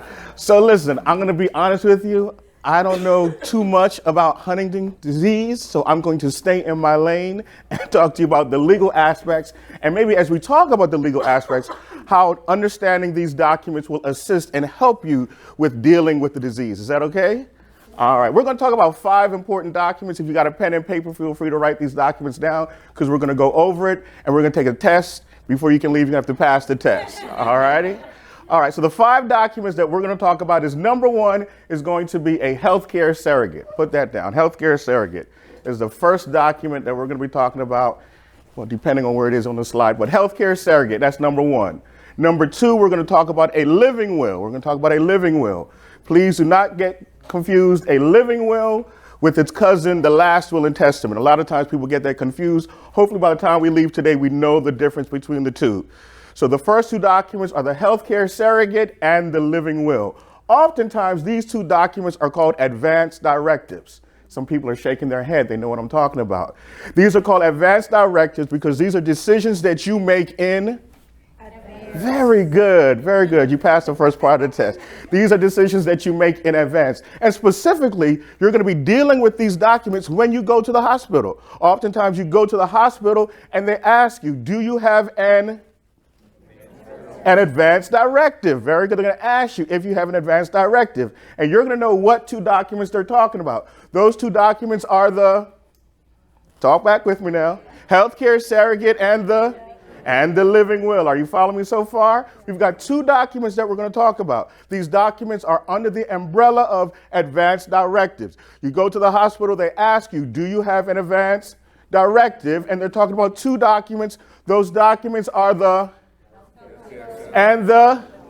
very good, very good. You're following along with me. So let's talk about these 2 documents. I got to skip over. Advance directive. What is an advance directive? It is a statement about how you want your medical decisions. What kind of decisions? Medical decisions made should you not be able to make them yourself. Some people make advance directives when they are diagnosed with a life-threatening illness, such as? Very good, very good. Others put their wishes into writing while they are healthy, often as a part of their estate planning. So let's talk about these 2 different documents. Are you ready? You sure? Not everybody's ready. Are you ready? Yes. All right. So let's talk about let's talk with the healthcare surrogate first. I'm going to go back. Healthcare surrogate. This is the most basic and easy one, right? The healthcare surrogate is when you designate somebody else to make what kind of decisions for you? Medical decisions, healthcare decisions. You go to the hospital, right? You may have the disease and you can't really say what you want. So they're going to ask your surrogate, who you choose, who you designate in writing, to make these decisions for you. All right. This is somebody who's going to make healthcare decisions for you if you cannot. All right. You're designating someone to make what kind of decisions? Healthcare decisions for you when you cannot. You follow me? You can include instructions about any treatment you want or do not want. Similar to a living will, you can also designate an alternate surrogate. Questions about healthcare surrogate? Questions? Nobody has any questions. We all know what a healthcare surrogate is. Question in the back. How should you decide who your healthcare surrogate should be? Great question. How should you decide who your healthcare surrogate should be? Anybody want to help him with that answer? What suggestions do you have for, what's your name in the back? I'm Danny, I'm the president of the chapter, and I'm an attorney. So. You know something about attorney? So when we go to law school, we teach by a method called Socratic method. So we always ask questions to teach so that people can answer them and understand. So he's following that method by asking that question. How do you know how to choose your healthcare surrogate? Who should you choose as your healthcare surrogate? Somebody you trust and somebody who understands your wishes. Woo! What grade would you give him for that answer? A+. That's 100% right there. Somebody you what? But then also somebody who understands whose wishes? Your wishes, not their wishes, but your wishes, what you want. So choose somebody you trust and somebody who understands your wishes. So close your eyes right now. Think about that person you trust and that person who understands your wishes. Let me know when you have that person in mind. You got that person in mind? You know who that person is? All right, so everybody now knows who to choose to be their what? Healthcare surrogate. Now, of course, in order to have a healthcare surrogate, you just can't have it in your mind. You've got to have the document, okay? So go see an attorney or a specialist so that they can draft the document for you and so that you can tell them who you choose, and then you're going to execute the document by signing it in front of some witnesses, okay? Question over here. Can you have multiple surrogates and then have you prioritize? Can you have multiple surrogates, and how do you prioritize? So let's look at that practically speaking, right? Because you kind of put two questions into one. Because simply put, yes, you can have multiple surrogates, but you want to prioritize them, right? Because when I was growing up, I think my mother taught this, it's like you have too many chiefs and not enough Indians. Or there's another one that says too many cooks in the kitchen, not enough chefs, right? Because imagine if you had two kids and they both were your healthcare surrogate equally, and someone says, no, dad would want this. Oh no, dad. And then you got the medical professionals looking at you like, what? No, we need somebody. You need to have a priority, right? You guys disagree with that? Don't disagree with that. So in your list, you've decided who your healthcare surrogate is going to be, but you also should choose an alternate, as he suggested, just in case that person is not willing or not able. Are you following me? So you got to close your eyes back again. Who's going to be your alternate? You got that alternate chosen? All right. If not, think about it. All right. I got to watch my time. How much time I got left? You're good. I'm good. All right. Because I got 5 documents and I've only talked about 1 so far. All right. So healthcare surrogate. We understand healthcare surrogate? Very good. Living will. All right. Anybody know what a living will is? Attorney, you can't answer the question. Go ahead. It's like something that you provide before you pass away. Yes, it's something you provide before you pass away. I'll give you 70% for that. All right, we got to get to 100. What's something you provide before you pass away? But what does a living will do? Oh, look, the answer's right up there.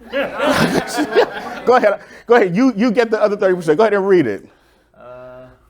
Let me go back some more. I'm going the wrong way. My fault. There we go. Read this one. The written statement outlining the kind of medical care you want to do. You want?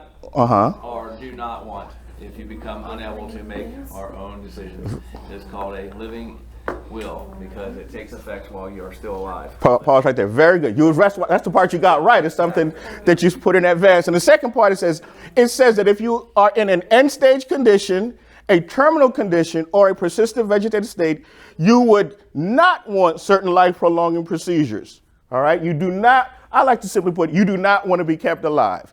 So back when he said, listen, somebody that knows your wishes, right? Your wish may not be, listen, if I have these conditions, do not keep me alive. Let me go ahead and pass away or die peacefully. Are you following me? Makes sense? So a living will is something that you put in place while you are still alive, right? And it's effective. It takes its legal effect while you are still alive. So you go to the hospital, you may meet these conditions, right? Where you're in an end-stage condition, terminal condition, or persistent vegetative state. He said, listen, if I have all of these conditions, just go ahead and let me die. Somebody else may be like, no, I want to keep you alive. And so now if you don't have this in place, right, you've got one family member saying, listen, I spoke to them. They want to be kept alive under all situations and circumstances. You've got another family member says, no, let them pass away. Now you've got a fight on your hands. And then they're taking it to court. You know, and we lawyers love it when you guys want to go to court, right? So come on. And so we have to fight. Hey, she wanted to be kept alive. Oh, they wanted to pass away. But all of that could be kind of cleared up if you made a living will. Let me see how smart this group is. When I first got out of law school, there was a famous case around Pinellas County who dealt with this issue. You guys are shaking your head. You know the answer? I can't remember. You can't remember her name. You know, no, not yet. I saw you shaking your head. Do you remember? Karen, something. Say it again. That was Karen. Close. All right, no, right here. Terry Schiavo. The Terry Schiavo case. Remember that case? No. Okay, look it up. Google it. We can Google stuff now. Google it when you go home, Terry Schiavo. And it's all around the issue of a living will, right? So now that you understand living wills, you can read that story and understand it with greater understanding. Said that twice, that's okay. But a living will is different from a last will and testament. So we talked about our advanced care directives. What are the two documents involved in the advanced care directive? And, okay, I just got 20% of the people understanding, just 20%. Let's try this again. You go to the hospital, right, and say, hey, listen, do you have an advanced directive? If you say yes, you're saying you have what? I have a, and I have a, and you understand what those things are.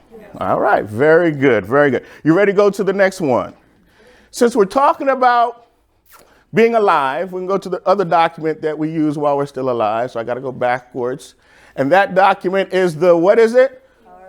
Not just the power of attorney, the durable power of attorney. What is the difference between a power, well, what is a power of attorney? Let me start there first. Let me start very elementary. Anybody knows what a power of attorney helps you do? I heard, so go ahead, you raise your hands, I'm calling you. You permission to make decisions for somebody else. Yes, yes, it gives you permission to make decisions for somebody else. Then we get specific, what kind of decisions? I give a general answer, mostly dealing with financial, real estate, and other things. You understand? So it definitely helps you out when you're making financial decisions. Or when you want somebody else to make financial decisions, what? For you. Are you following me? Makes sense. Which is the more important part. Or when you're not able to, but the not able to portion definitely comes in when we're talking about a durable power of attorney, right? Durable means it's still in effect even if you become incapacitated, meaning you cannot make those decisions on your own. All right, trick question for you. When I go to the hospital and they're asking for my documents to make healthcare decisions, do I give them my durable power of attorney? No. All right, how many people say no? Raise your hands. All right, how many people say yes? Raise your other hand. You think so? Yeah, I called on you already, so I'm going over here. Why do you say no?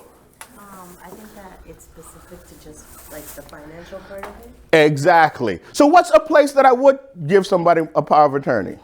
I mean, the paperwork, that is. So give me an institution or place that I would go to where giving them a durable power of attorney would be relevant. Say that again. Bank. Very good. So for example, who am I going to pick on? Let's go pick on you for right now, right? We've got you. What's your name again? Steve. Steve, and then who you got next to you? Alicia. Alicia, who's going to be your agent in the durable power of attorney? It's going to be Alicia. We're going to pick. We don't want to call it. Trey.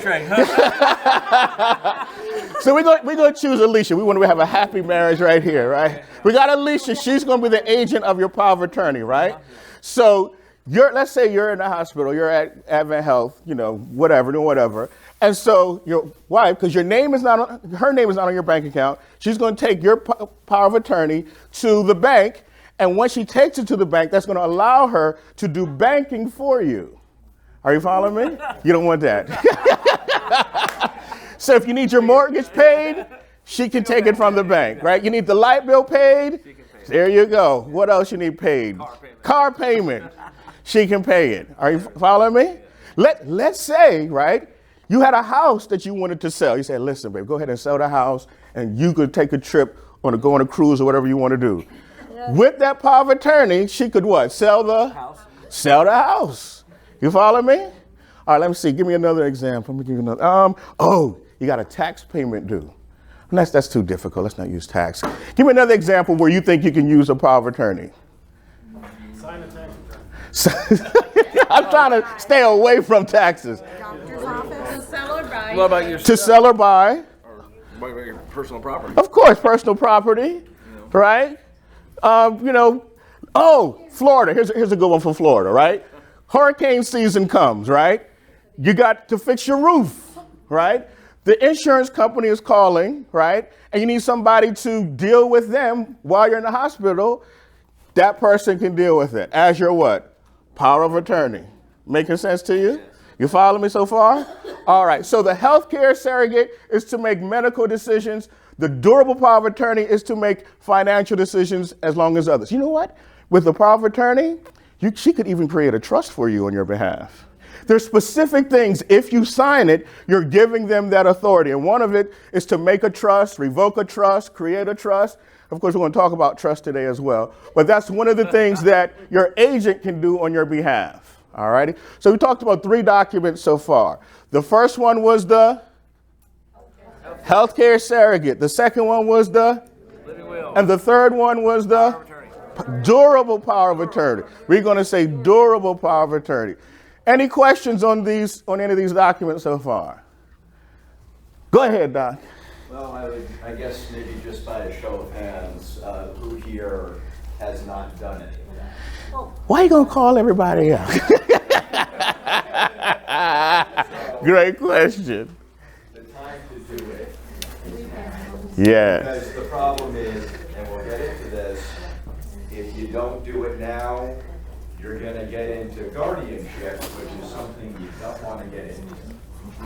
Exactly. All these documents help you avoid going to court. All right? These 3 documents help you avoid going to court. Go ahead. What if you're an only child? What if you're an only child? So you got to be more specific. What if you're only child and what? Only child, and that's it.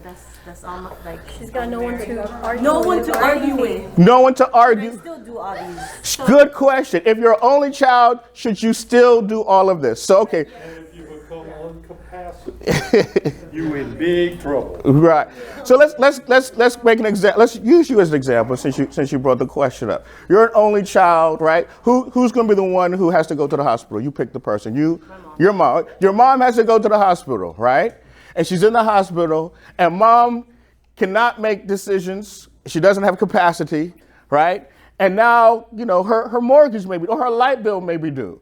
And you want to go to her bank account and pay her light bill because she may have her Social Security coming in every month. You really don't want to use your money. You would like to use her money to do this. You go to the bank without a power of attorney. Says, listen, I would like to access mom's bank account. And you say, I'm the only. And they're going to say what? I don't care. I don't care. Right? Right. I want to see a durable power of attorney. Go ahead.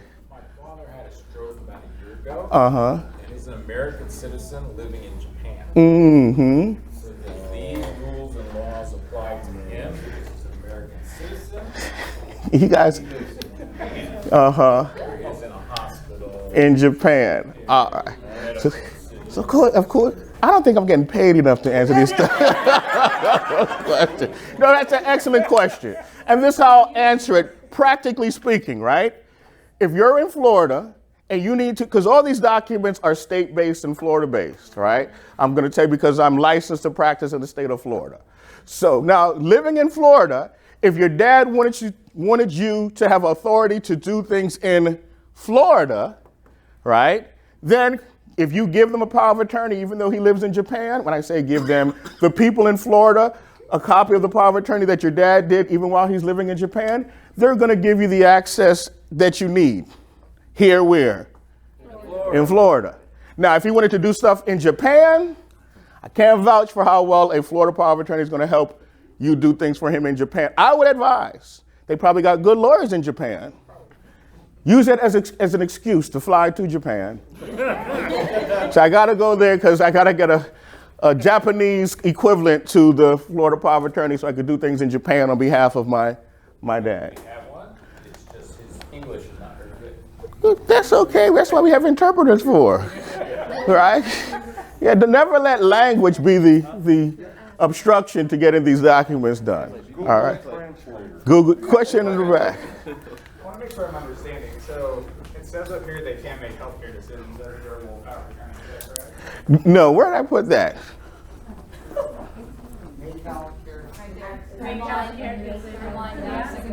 Second paragraph. You should give another. Silent for the power of attorney may give others the right to do almost any legal act the maker of the power of attorney could do, including the ability to create using trust. Sign a contract. Sign a contract. Make healthcare decisions. Don't trust your power of attorney to make healthcare decisions. I'm gonna put a caveat, but thank you for reading that. I'm gonna take that out now. Because what I want you to use for this is what? the healthcare surrogate, right?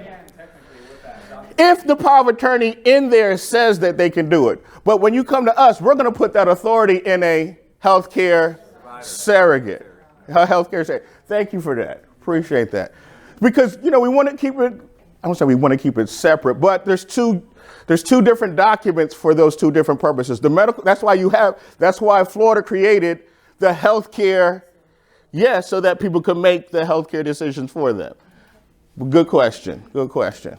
This is for like spouses or for protection against HIPAA, so they can have access to the medical documentation. So when they say medical power, I think that's also in the healthcare surrogate. We'll put a HIPAA release saying you're giving this person authority to access the information. Doc, you wanted to? No. Okay. I concur with that. Keep it coming. How much time we got? 10 minutes until we want to start the Q&A session. All right, 10 minutes. So we got 10 minutes, and we've got 3 documents that we've talked about, so we've got 2 more documents, right? So the 3 documents that we've talked about so far, the first one was the second one is the third one is real quickly, I'm going to take 30 seconds to mention this. If you don't have any of these documents, and somebody becomes incapacitated, meaning they can't give you the authority to make those decisions, you then have to go to court, okay? Because just practically speaking, right, if I picked on you too much today, so let me step back here. What's your name? Joel. So Joel's wife calls me and says, oh, you gave this presentation. I need a healthcare surrogate, power of attorney, a living will for my husband, boyfriend, spouse, or whatever. Okay, where is he? Okay, he's in the hospital. Can he make these decisions? No. He's, doesn't know exactly what's going on. I'm going to tell you, I'm sorry. I can't get authorization for you to make these decisions. I mean, I can't draft these documents because I have somebody that does not have capacity. So you're going to say, well, what is my next choice? Like, yes, there's another option. And that option is called guardianship. If you don't have these documents, you just have to go through guardianship, right? And guess what? Anytime you have to go through court, because guardianship is a court-supervised process, you've got two big issues. Number one issue is going to cost what? Money, and it's going to take more time. Listen, if you got the money, then fine. Come pay us, right? I'm going to be honest. Our firm charges anywhere between $7,500 to $9,500 to do guardianship. Yes. Because guardianship lasts the entire time that this person is alive. And the case doesn't end until they what? Pass away. And every year we've got to go back to the court to tell the court what's happening with their money and how they're doing health-wise. So since it takes us a lot of time, we have to charge. So that's why we come and say, let's avoid guardianship by getting what 3 documents? Yes. Exactly. Which is much less expensive. I was going to say, much less expensive. Huh? What are the prices? So you can find these prices anywhere I tell people from $350 all the way up to $2,000. Okay? For everything, on average, I would say $1,500. Okay? When I say everything, that's these 3 documents I talked about and 2 others that I'm going to talk about later. All righty? Now, this covers everything while you're still alive. When you pass away, what happens to these documents? Are they good anymore? No. When you pass away, these documents are no longer any good. If somebody passes away and you go to the bank and saying, I'm their power of attorney, they're going to say, no, you can't have access to this account anymore because they have passed away. All righty? So what documents do I need in place if somebody passes away? A will. Is that next on my list? No, that's living will. Let's keep going. That's it. Last will and testament. A will. Who here has not heard about a will? Don't raise your hand. Don't embarrass yourself. All right. We all heard about wills before, right? Will takes effect after you what? After you die. After you die, everyone's going to look to the will. Famous saying, am I in the will? Right? That's what we said. Am I in the will? Will outlines what you want to happen to your assets after you pass away. However, listen to this. A will is not a way to avoid probate. What do you mean? Repeat after me. A will. Hold on, I'm going to make it slow. A will. Let's try that again. A will is not a way to avoid probate. All right, I'm going to repeat it to you. Just listen to it this time. A will is not a way to avoid probate. Let me give you an example. Let me see. Who am I going to pick over here? Yes. What's your name? Dawn. Dawn, right? Dawn says when she passes away, you want everything to go to who? My brother. Her brother, right? And Dawn has a money in your bank. Who you bank with? Or just throw a bank out there. The credit union. The credit union, right? Since Advent Health Credit Union, she's got $25,000 in Advent Health Credit Union. And she puts in her will, she wants her brother to get all her assets, okay? You follow me so far? So Dawn passes away. We're very sad. Dawn's brother is like, oh, my sister has $25,000 in the bank at the credit union. I can help with the funeral and other expenses. He goes to the bank, and the bank says, hey, is your name on the account? He's like, no, it's my sister's account. Her name is Dawn. And he shows him the will. It's like, listen, she said everything's to come to me. The bank is going to say, that's a very beautiful document, but you need to take that document to the court and go through probate. It's like, what? What I have to go through? But we have a will. I get that all the time. Isn't the will? I get it. You will get it, but after you go through probate. All righty? And so now they're going to go from the bank's office to whose office? The attorney's office, because we specialize in what? Probate. Probate, not trust yet. Probate. All right? So they're going to come to me, right? And because we have to go through court, it's going to take time and it's going to cost them money. But she has a will, and that will would designate that money will go to your brother. All right. So if she didn't have a will, that means you die intestate. You die how? She's like, what is intestate? Ask me. Intestate is when you die without a will. Are you following me? Yes. So what difference does it make? Okay. So if Dawn, for example, Dawn says she wants her money to go to her brother, because she puts that in her, no, let's switch it up. She wants the money to go to a charity, and she puts it in her will, whatever charity she wants it to go to, right? Now her brother comes and says, no, I'm her brother. This money in the bank account, I want it to come to me. And based upon Florida statutes, if she wasn't married and he was like the next of kin, quote unquote, that money would go to him if she did not have a will that said that money's to go to the charity. Are you following me? So the will just tells the court where you want your assets to go. All righty? And it may be different. If you die without a will, you die intestate, and it says the statute will indicate who your money is to go to. Questions on that real quickly?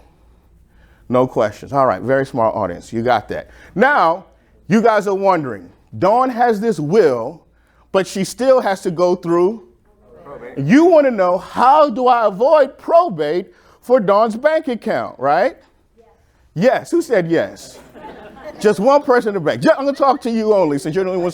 What's your name? Karen. Karen wants to know, how do I avoid probate with Dawn's bank account?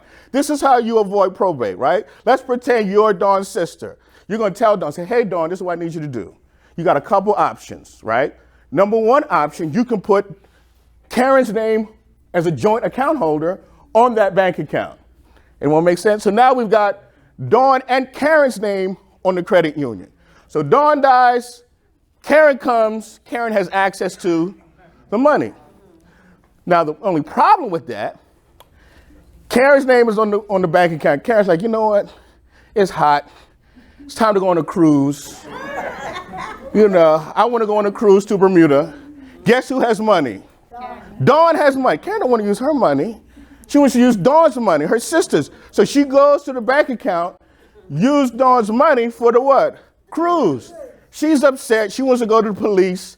The police going to say she didn't steal it because her name is on the bank account. Are you following me? But that's one option, but that's the downfall of that option. Option number two is to allow Karen to be a payable upon death beneficiary. All righty?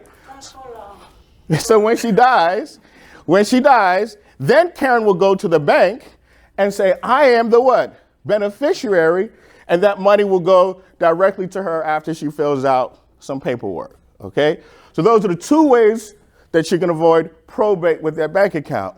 The third way she can do it is by going to our last topic, which is putting that account into a, who mentioned trust over here?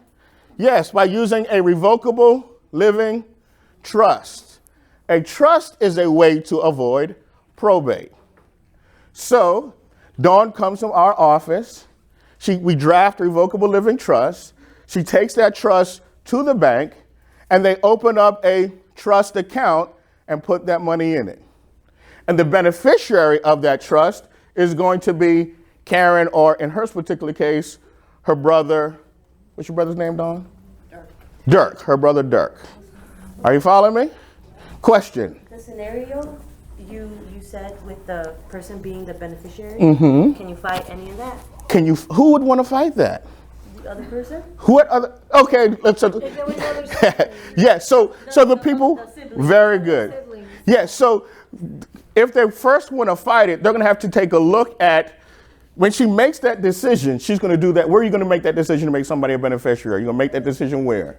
At the bank. No, at the bank. That's going to be at the bank. You're going to go to the bank, go to credit union, says, I want this person to be my beneficiary. So the people who want to fight it are going to subpoena the documentation she utilized to make Karen or Dirk the beneficiary. All right? Now, if they come to find out that Karen went with Dawn to the bank and was coercing her to make this, then there's maybe an argument about undue influence and stuff like that. But they're going to have to bring that to court with the evidence, all righty? In terms of Karen and Dirk, they go to the bank, they look at the paperwork, they fill out the form. They're going to give them the money unless they get some type of injunction from the court telling them not to, okay, which costs money. Makes it. Good question. Any other questions on that? Joint account, payable upon death, and trust. You left them with the impression that if you put a beneficiary on your account, maybe you don't need a will, but you do need a will. Explain why. Oh my goodness. All righty. Well, I will tell you this, right? The will, right? We always do all the documents, right? We do will-based plans and trust-based plans, right? Where we have a will and we tell them, listen, this is not going to make the bank avoid, if you do a will, the bank is still going to go through probate, right? But we want you to do these things so that bank account will avoid probate. But a will cover everything. So I'll give you two examples. One practical example, right, is if Dawn gets in a wreck that kills her. And so then her family hires an attorney and they want to file a lawsuit and they want to collect $1 million. Or she was at 9/11 and she wants to get money from the 9/11. Since she's dead, how do they know who that money is going to go to? The court's going to look at what? The will, right? She's gone, but that's going to have to go through probate. Now, let's say, remember, what I just talked about just makes the bank account avoid probate. Let's say Dawn had a house, okay? What's going to happen to that house? You can't use a payable upon death beneficiary on your bank account to cover your house. How do we know what's going to happen to that house? That's going to be covered by the will. However, this is not on the test, right? But there's a way for your house to avoid probate as well. One way is the what? The trust. You would put your house into the trust. All righty? Now, another way your house could avoid probate, do you know what? You want to give them the answer? It's something called a life estate deed or a ladybird deed. Okay? The ladybird deed would allow your house to avoid probate or any real property to avoid probate. Ladybird deeds can be only used for real property. Are you following me? There's ladybird deeds in other states, but not all of them. All right, there are in other states, but not all of them. So in order for your home to avoid probate, you have two options. Number one, you put it in or two, you sign a ladybird deed. Now let me explain to you real quickly why a ladybird deed is better than what you may have heard like a warranty deed. Ladybird deed says, while I'm still alive, I still have rights and authority of this property, right? Just like a payable upon death beneficiary, that's my account. I can do whatever I want to while I'm still alive. However, when I die, then it goes to my beneficiary, okay? Then it goes to my beneficiary, whoever I outlined in the deed. A warranty deed is different in that while you're still alive, you're giving a portion or all of it to somebody else. Not only that, you lose out on a step up in basis in taxes.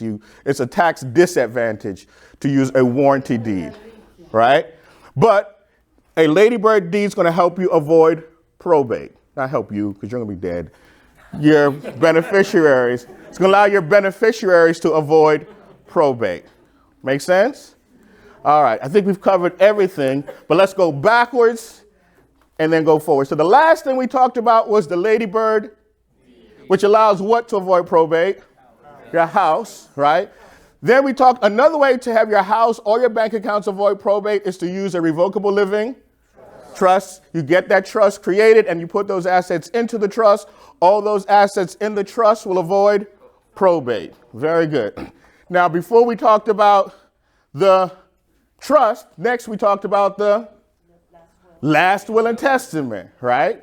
And that's the last will and testament says, when I die, all these assets go to whoever you put as the beneficiary. But remember this, right? A will alone is not a way to avoid probate. So if you get a will, make sure you do some other things, such as maybe a ladybird deed or payable upon death for your bank accounts. Follow me so far? Yes. All right. So ladybird deed, revocable living trust, last will and testament, and then what was it before? We talked about, now we're back to being alive. Durable power of attorney, the living will, and then the healthcare surrogate. So that's everything. So you got an extra bonus on there. I'm worn out. How much time? Got 2 minutes for questions? 60 seconds? No time? An all speakers Q&A panel. Okay, there you go. We'll still have plenty of time to ask questions. Yeah. Save your questions for the Q&A panel. It's right.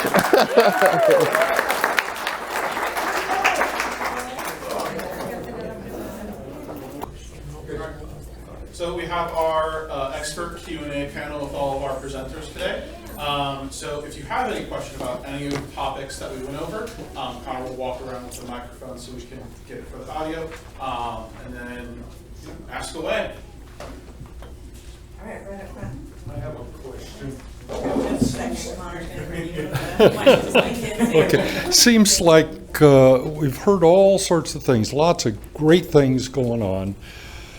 But the thing I don't understand is, we've talked about the CAG and the genes and the studies that are looking at the repetition of that and eliminating some of the multiple problems. Why haven't we been concentrating on that from the very beginning and not all these other things? Has it just been too hard and it's just now we're getting to that point, or is there some other reason? So can I just clarify real quick, are you asking why we haven't been concentrating on anti-expansion therapies or Huntington lowering therapies? Why there are so many things before that? What I'm asking is, why aren't we concentrating on the genes? I heard us concentrating on things that were past the genes. Oh, okay, I understand. Right, so instead of targeting the RNA or targeting the protein, why aren't we targeting the actual mutant gene?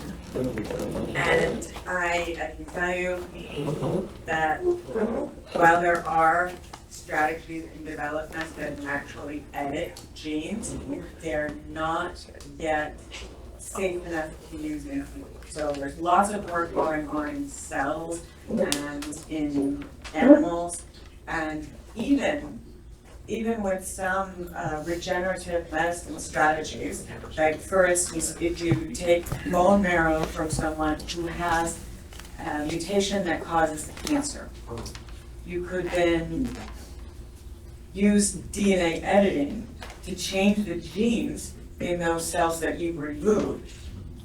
and then use another strategy to kill off all cells that weren't changed the way you wanted, and any cells that were changed in a bad way, and then only give the person back the good ones.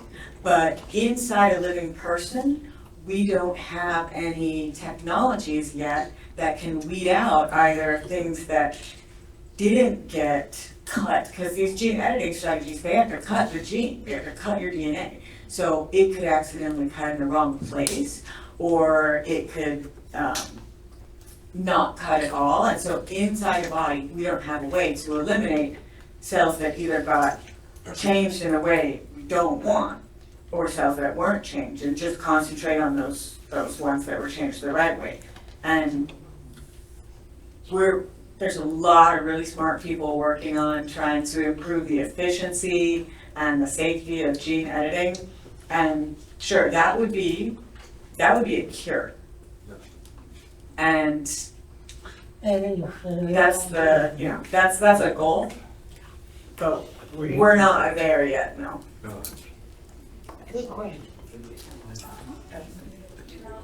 Other questions from the room?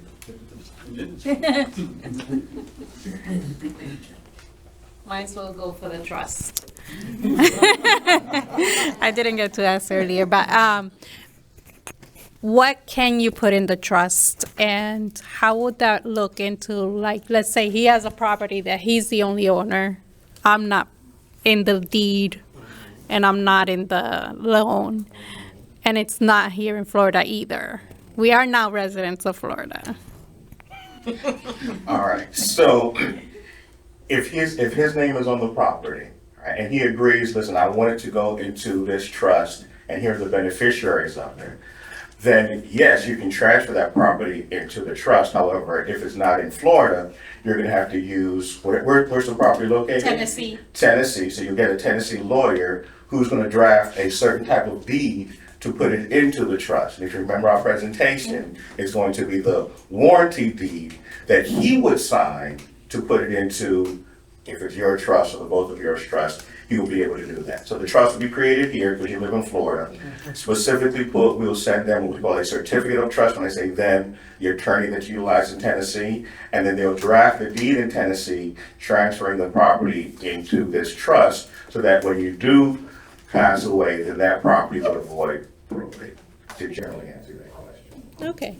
And a second question to that, once we create a trust, can we put stuff in, take stuff out of the trust? In a revocable living trust, yes, you can. The question will be, why would you put something in and then take something out? Let's say we do the trust because we don't know what's going to happen in 2, 3, 4 years, and in 5 years, we want to sell the property, one of the properties that we have in there. Mm-hmm. Well, you can sell the property, and then the money you get from the property, you would all advise them to put that money into the trust account. Okay.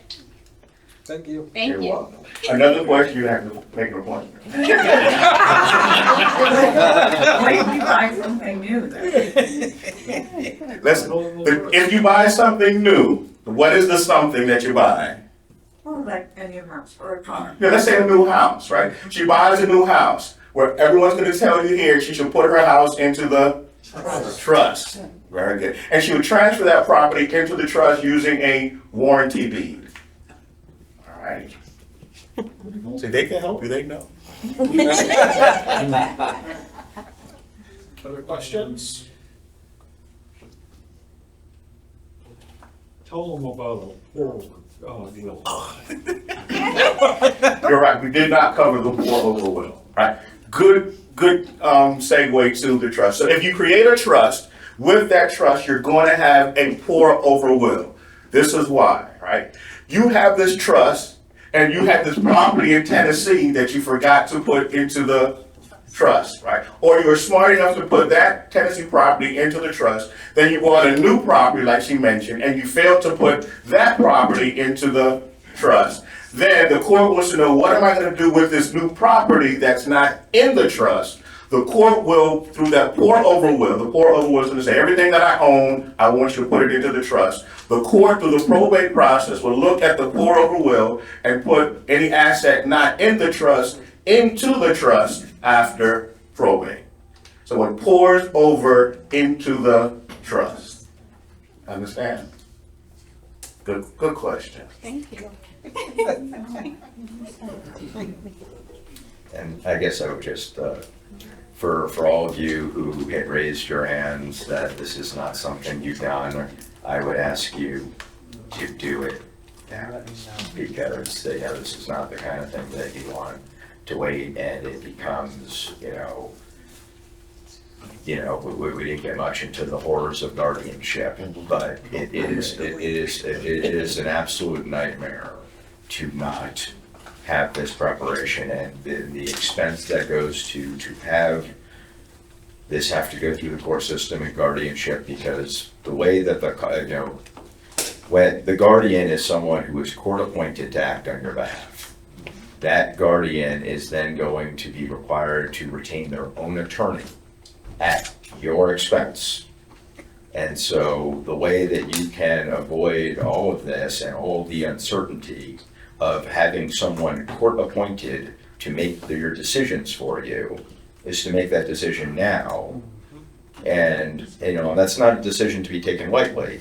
Who it is you can trust and who it is maybe you think maybe you don't trust. Because, there is a lot of power that you're putting in someone else's hands. So think about it and choose wisely. There's some questions. Speaking of choosing wisely, I fell off a horse. I had a brain injury.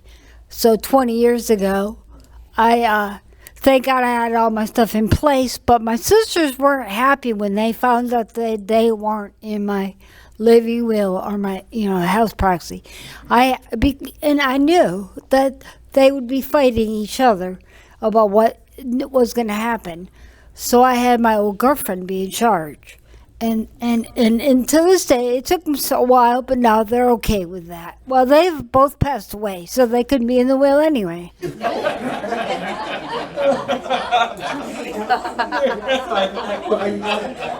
Sorry. Yeah, actually, how you guys were mentioning about the guardianship, because if everything you guys are mentioning is for Huntington's, so Allison had juvenile Huntington's, as you know, so the will and everything wouldn't apply with her, because at that point she can't make those decisions. That's where you have to get the guardianship. So my experience with guardianship wasn't bad. It's just a lot of steps you have to do. But the other thing too is with the guardianship is when they write it up in the courts, they actually, the one thing he didn't mention because we ran out of time was the DNR. So on a guardianship, you can't just file a DNR. You actually have to get it court approved. We had it done in less than 12 hours through the courts when it came to that point. So, I mean, it's not a fun thing to do or anything, but when you're dealing with all that stuff, it doesn't really apply when it's somebody who's 18. You know what I mean? So you have to look at your own situation. The one, I don't know if Dr. Southwell mentioned, because you know how like Allison was donated? That was one thing. Even we brought that up at the thing that they always do. But because Allison is, I think, only a few Huntington's patient that actually donated her organs to our legacy over at the hospital and everything like that. Yeah, we spent a lot of time in Advent Health in Ginsburg Tower. That's why. So that's so helpful. With juvenile HD being so much more rare than adult onset HD, it's not as common for people to go through the donation process, and it's greatly appreciated. Mm-hmm. Yeah, I think she was able to save 5 lives, and and I'll tell you what though, that was an experience because they ran every single test they can think of in under 12 hours, and the only thing I think they said just the liver they had to send somewhere else for examination, because when you mentioned the liver, yeah, it was interesting. So. There are some changes in the liver in HD, and it might be related to that being one of the places where the CHD tract gets longer. Mm-hmm. Yeah, because I went through all those experiences, and I know Amber knows because I was on the phone with her all the time.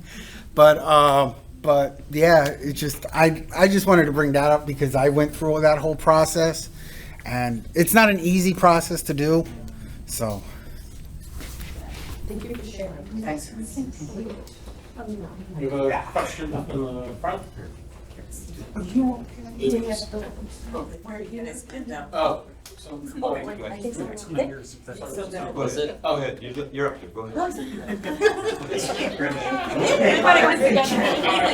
All right, but the gentleman 3 rows back is next. Okay. I just wanted to get some clarification about the genetics, like the is it both parents? Is it more likely from the mother, from the father? I know you had said something about the father, but can you clarify that a little bit for me? Yeah, so as far as inheritance, it doesn't matter.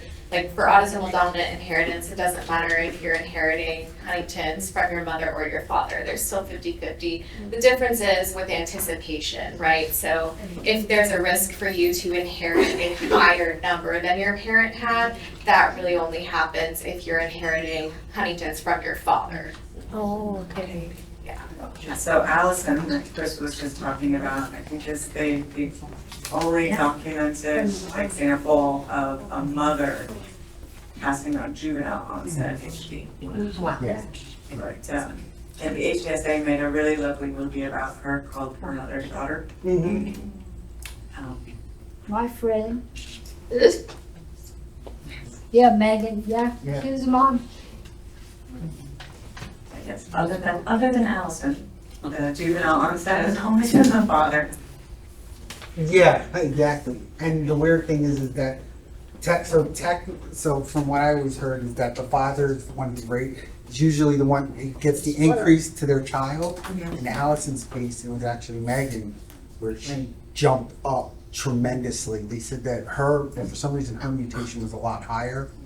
Right, so Megan had an abnormal CHU repeats to begin with, and I think that may be why that anticipation occurred with that, her having a child where it, other than that, it's almost over. Yeah, Megan was in the 60s and then Allison was in the 80s. Right, so Megan was already in the range that is considered juvenile onset. She didn't have onset as a juvenile. Exactly. But she was already over 60, and so, yeah. Next question here. Is there a way to get the test done where you only get the result back and that the medical community does not get it? So that is something that is up to each site. The HDSA has the standard testing process, and the anonymous testing is something that is up to the site whether or not they want to provide that. So the Advent Health site does not provide anonymous testing. The UCF site can. The UCF site does? Yes, so when it's done without insurance, it means paying out of pocket. Right. The genetic testing is not cheap. But yes, it can be done without there being a medical record. There are a couple of online services that do this as well. Okay. Again, they're expensive. It certainly costs more than having the test done with medical records. But Yeah, it's possible. So the out-of-pocket cost for the test that we typically use is $350. That's the lowest you've really ever seen. Right, the online services are, I think, closer to $7. Because they would also charge you for like the genetic counseling, right, appointments, and arranging things. Yes, and so one of the online sites for that, it's called hdgenetics.com, and I believe they're charging $750 for it, and it's done online. It can be done anonymously. If you just provide a different name for it. But I think that there are certain. Depending on your family situation and your kind of support system and your readiness for it, there may be certain advantages or disadvantages to doing it one way or another. Particularly if you're not located anywhere near a center of excellence, that's something that might make it you lean more towards doing that. But I would say that when it comes to the social services and the psychological support, doing it at a center of excellence would probably be how I would recommend doing that.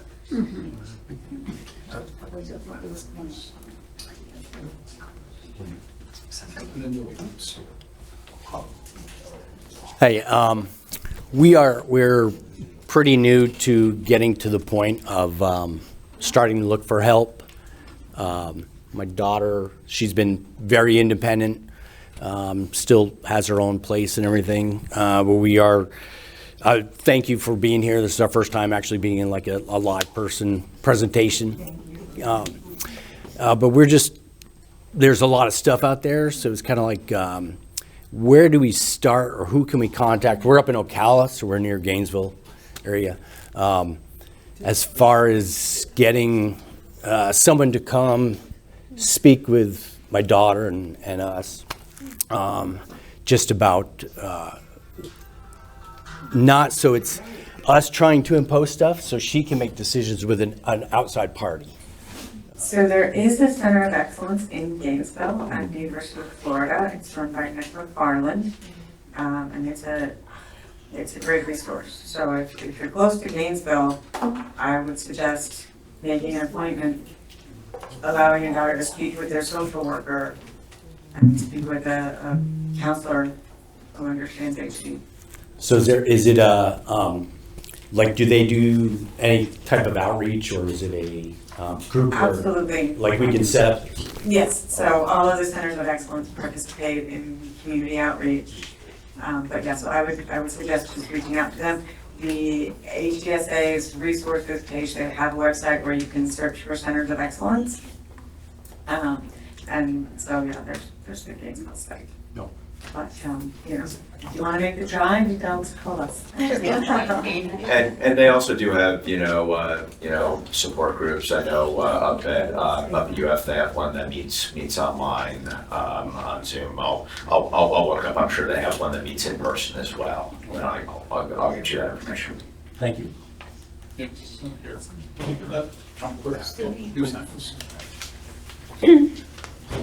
Well, my question is have you guys done tests only on mice or any other animals that you've done tests on that have closer DNA to humans?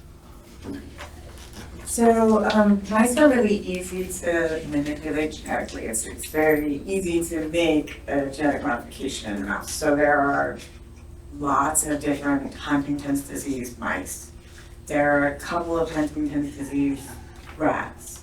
And the different mice, they have different, HD is incredibly complicated and not every person presents the same way. So different mice have different characteristics. They're on, slightly different genetics and they have different strengths and weaknesses. And, somebody tried to make monkeys. They tried to put the HD mutation into monkeys and the monkeys had to be euthanized because they were self-harming. So it's very difficult to do a primate study with Huntington disease, but we do pretty well with mice. From a general person's perspective, a mouse is really different from a human, but thinking from a neurology perspective, it's really quite similar. Okay. Nice. Just wondering.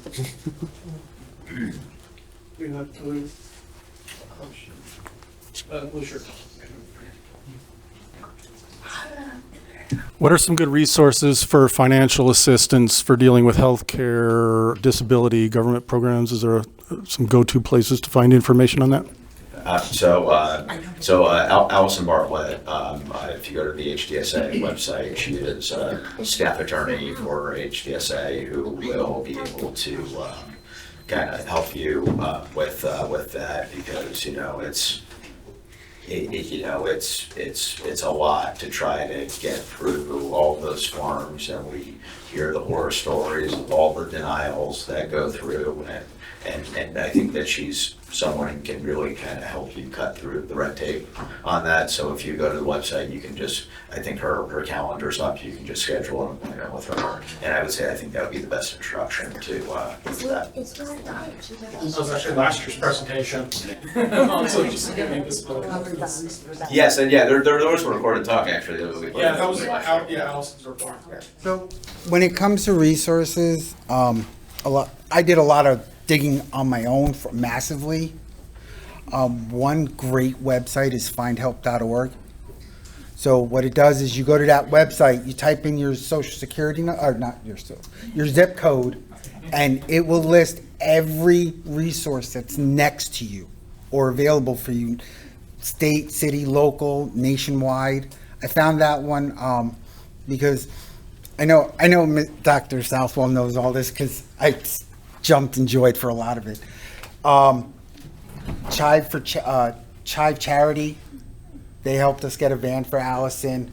They helped us get it was a 2019 van, fully converted, everything for her. And then we had the Broda chair for her and everything. So yeah, but that findhelp.org, so if you need something changed in your house for disabilities, because they have, I live in Volusia County, so they have a $5,000 grant. So if you're medically disabled, they'll help you put in a ramp at your house. They'll help you do this. If you need so every county has their own programs. You just have to, unfortunately, it's one of those things you have to search and find for yourself. But yeah, findhelp.org is a really good thing for that.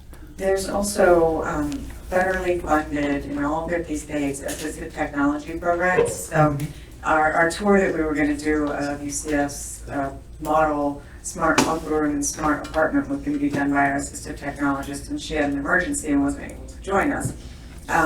But it is a fully federally funded program that is in all 50 states, and these individuals are trained to work with people to see what kinds of technologies could be beneficial for them, and they help fill out applications like for the wheelchair vans and work on positioning, and they typically have a lending library of assistive devices, so you don't have to make the input to purchase something until you've had a chance to take it home and try it and see how it really works for you, and if it's really something that's going to help you with your function and independence.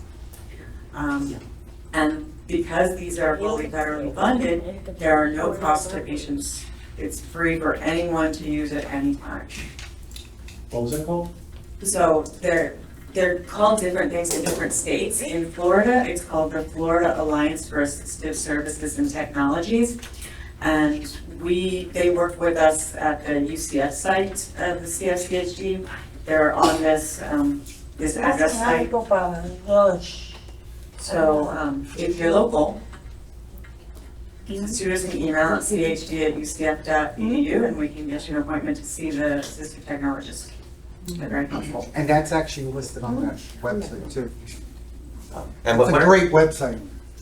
And when it comes to, and I think this is where the advocacy part comes into this, is that one of the appeals that we make to members of Congress is that why HD affects differently is that it affects a lot of people in their prime working years of their lives. And so that's, in terms of, the effects that, financially it has on families that, unlike maybe some other diseases that are more well-known, that affect, people once you're already into retirement age here at, the onset being earlier. So again, why I would pitch all of you to let me know your member of Congress so that we can, with HDSA, they have legislation that is, that we're trying to do to ease the financial burden on HD families. And with your help in making it so that we form connections with members of Congress, that is how we can make it so that we are able to be the cure until such time as we find the cure. Actually, I have a slight note to add. It's mostly for like what Sean went over, because actually, like I invited my brother here today because he's a paramedic over in Broward County, and what he actually brought up probably was that, like, with especially in regards with advanced directives, if paramedics have to be called and on scene to treat someone, if you don't have if they're in that stage of potentially end of life terminal stage, that if you don't have the paperwork for the advanced directives, they basically have to go off of things like implied consent, where they're sort of required to perform those life-saving measures, irregardless of what the paperwork might be saying.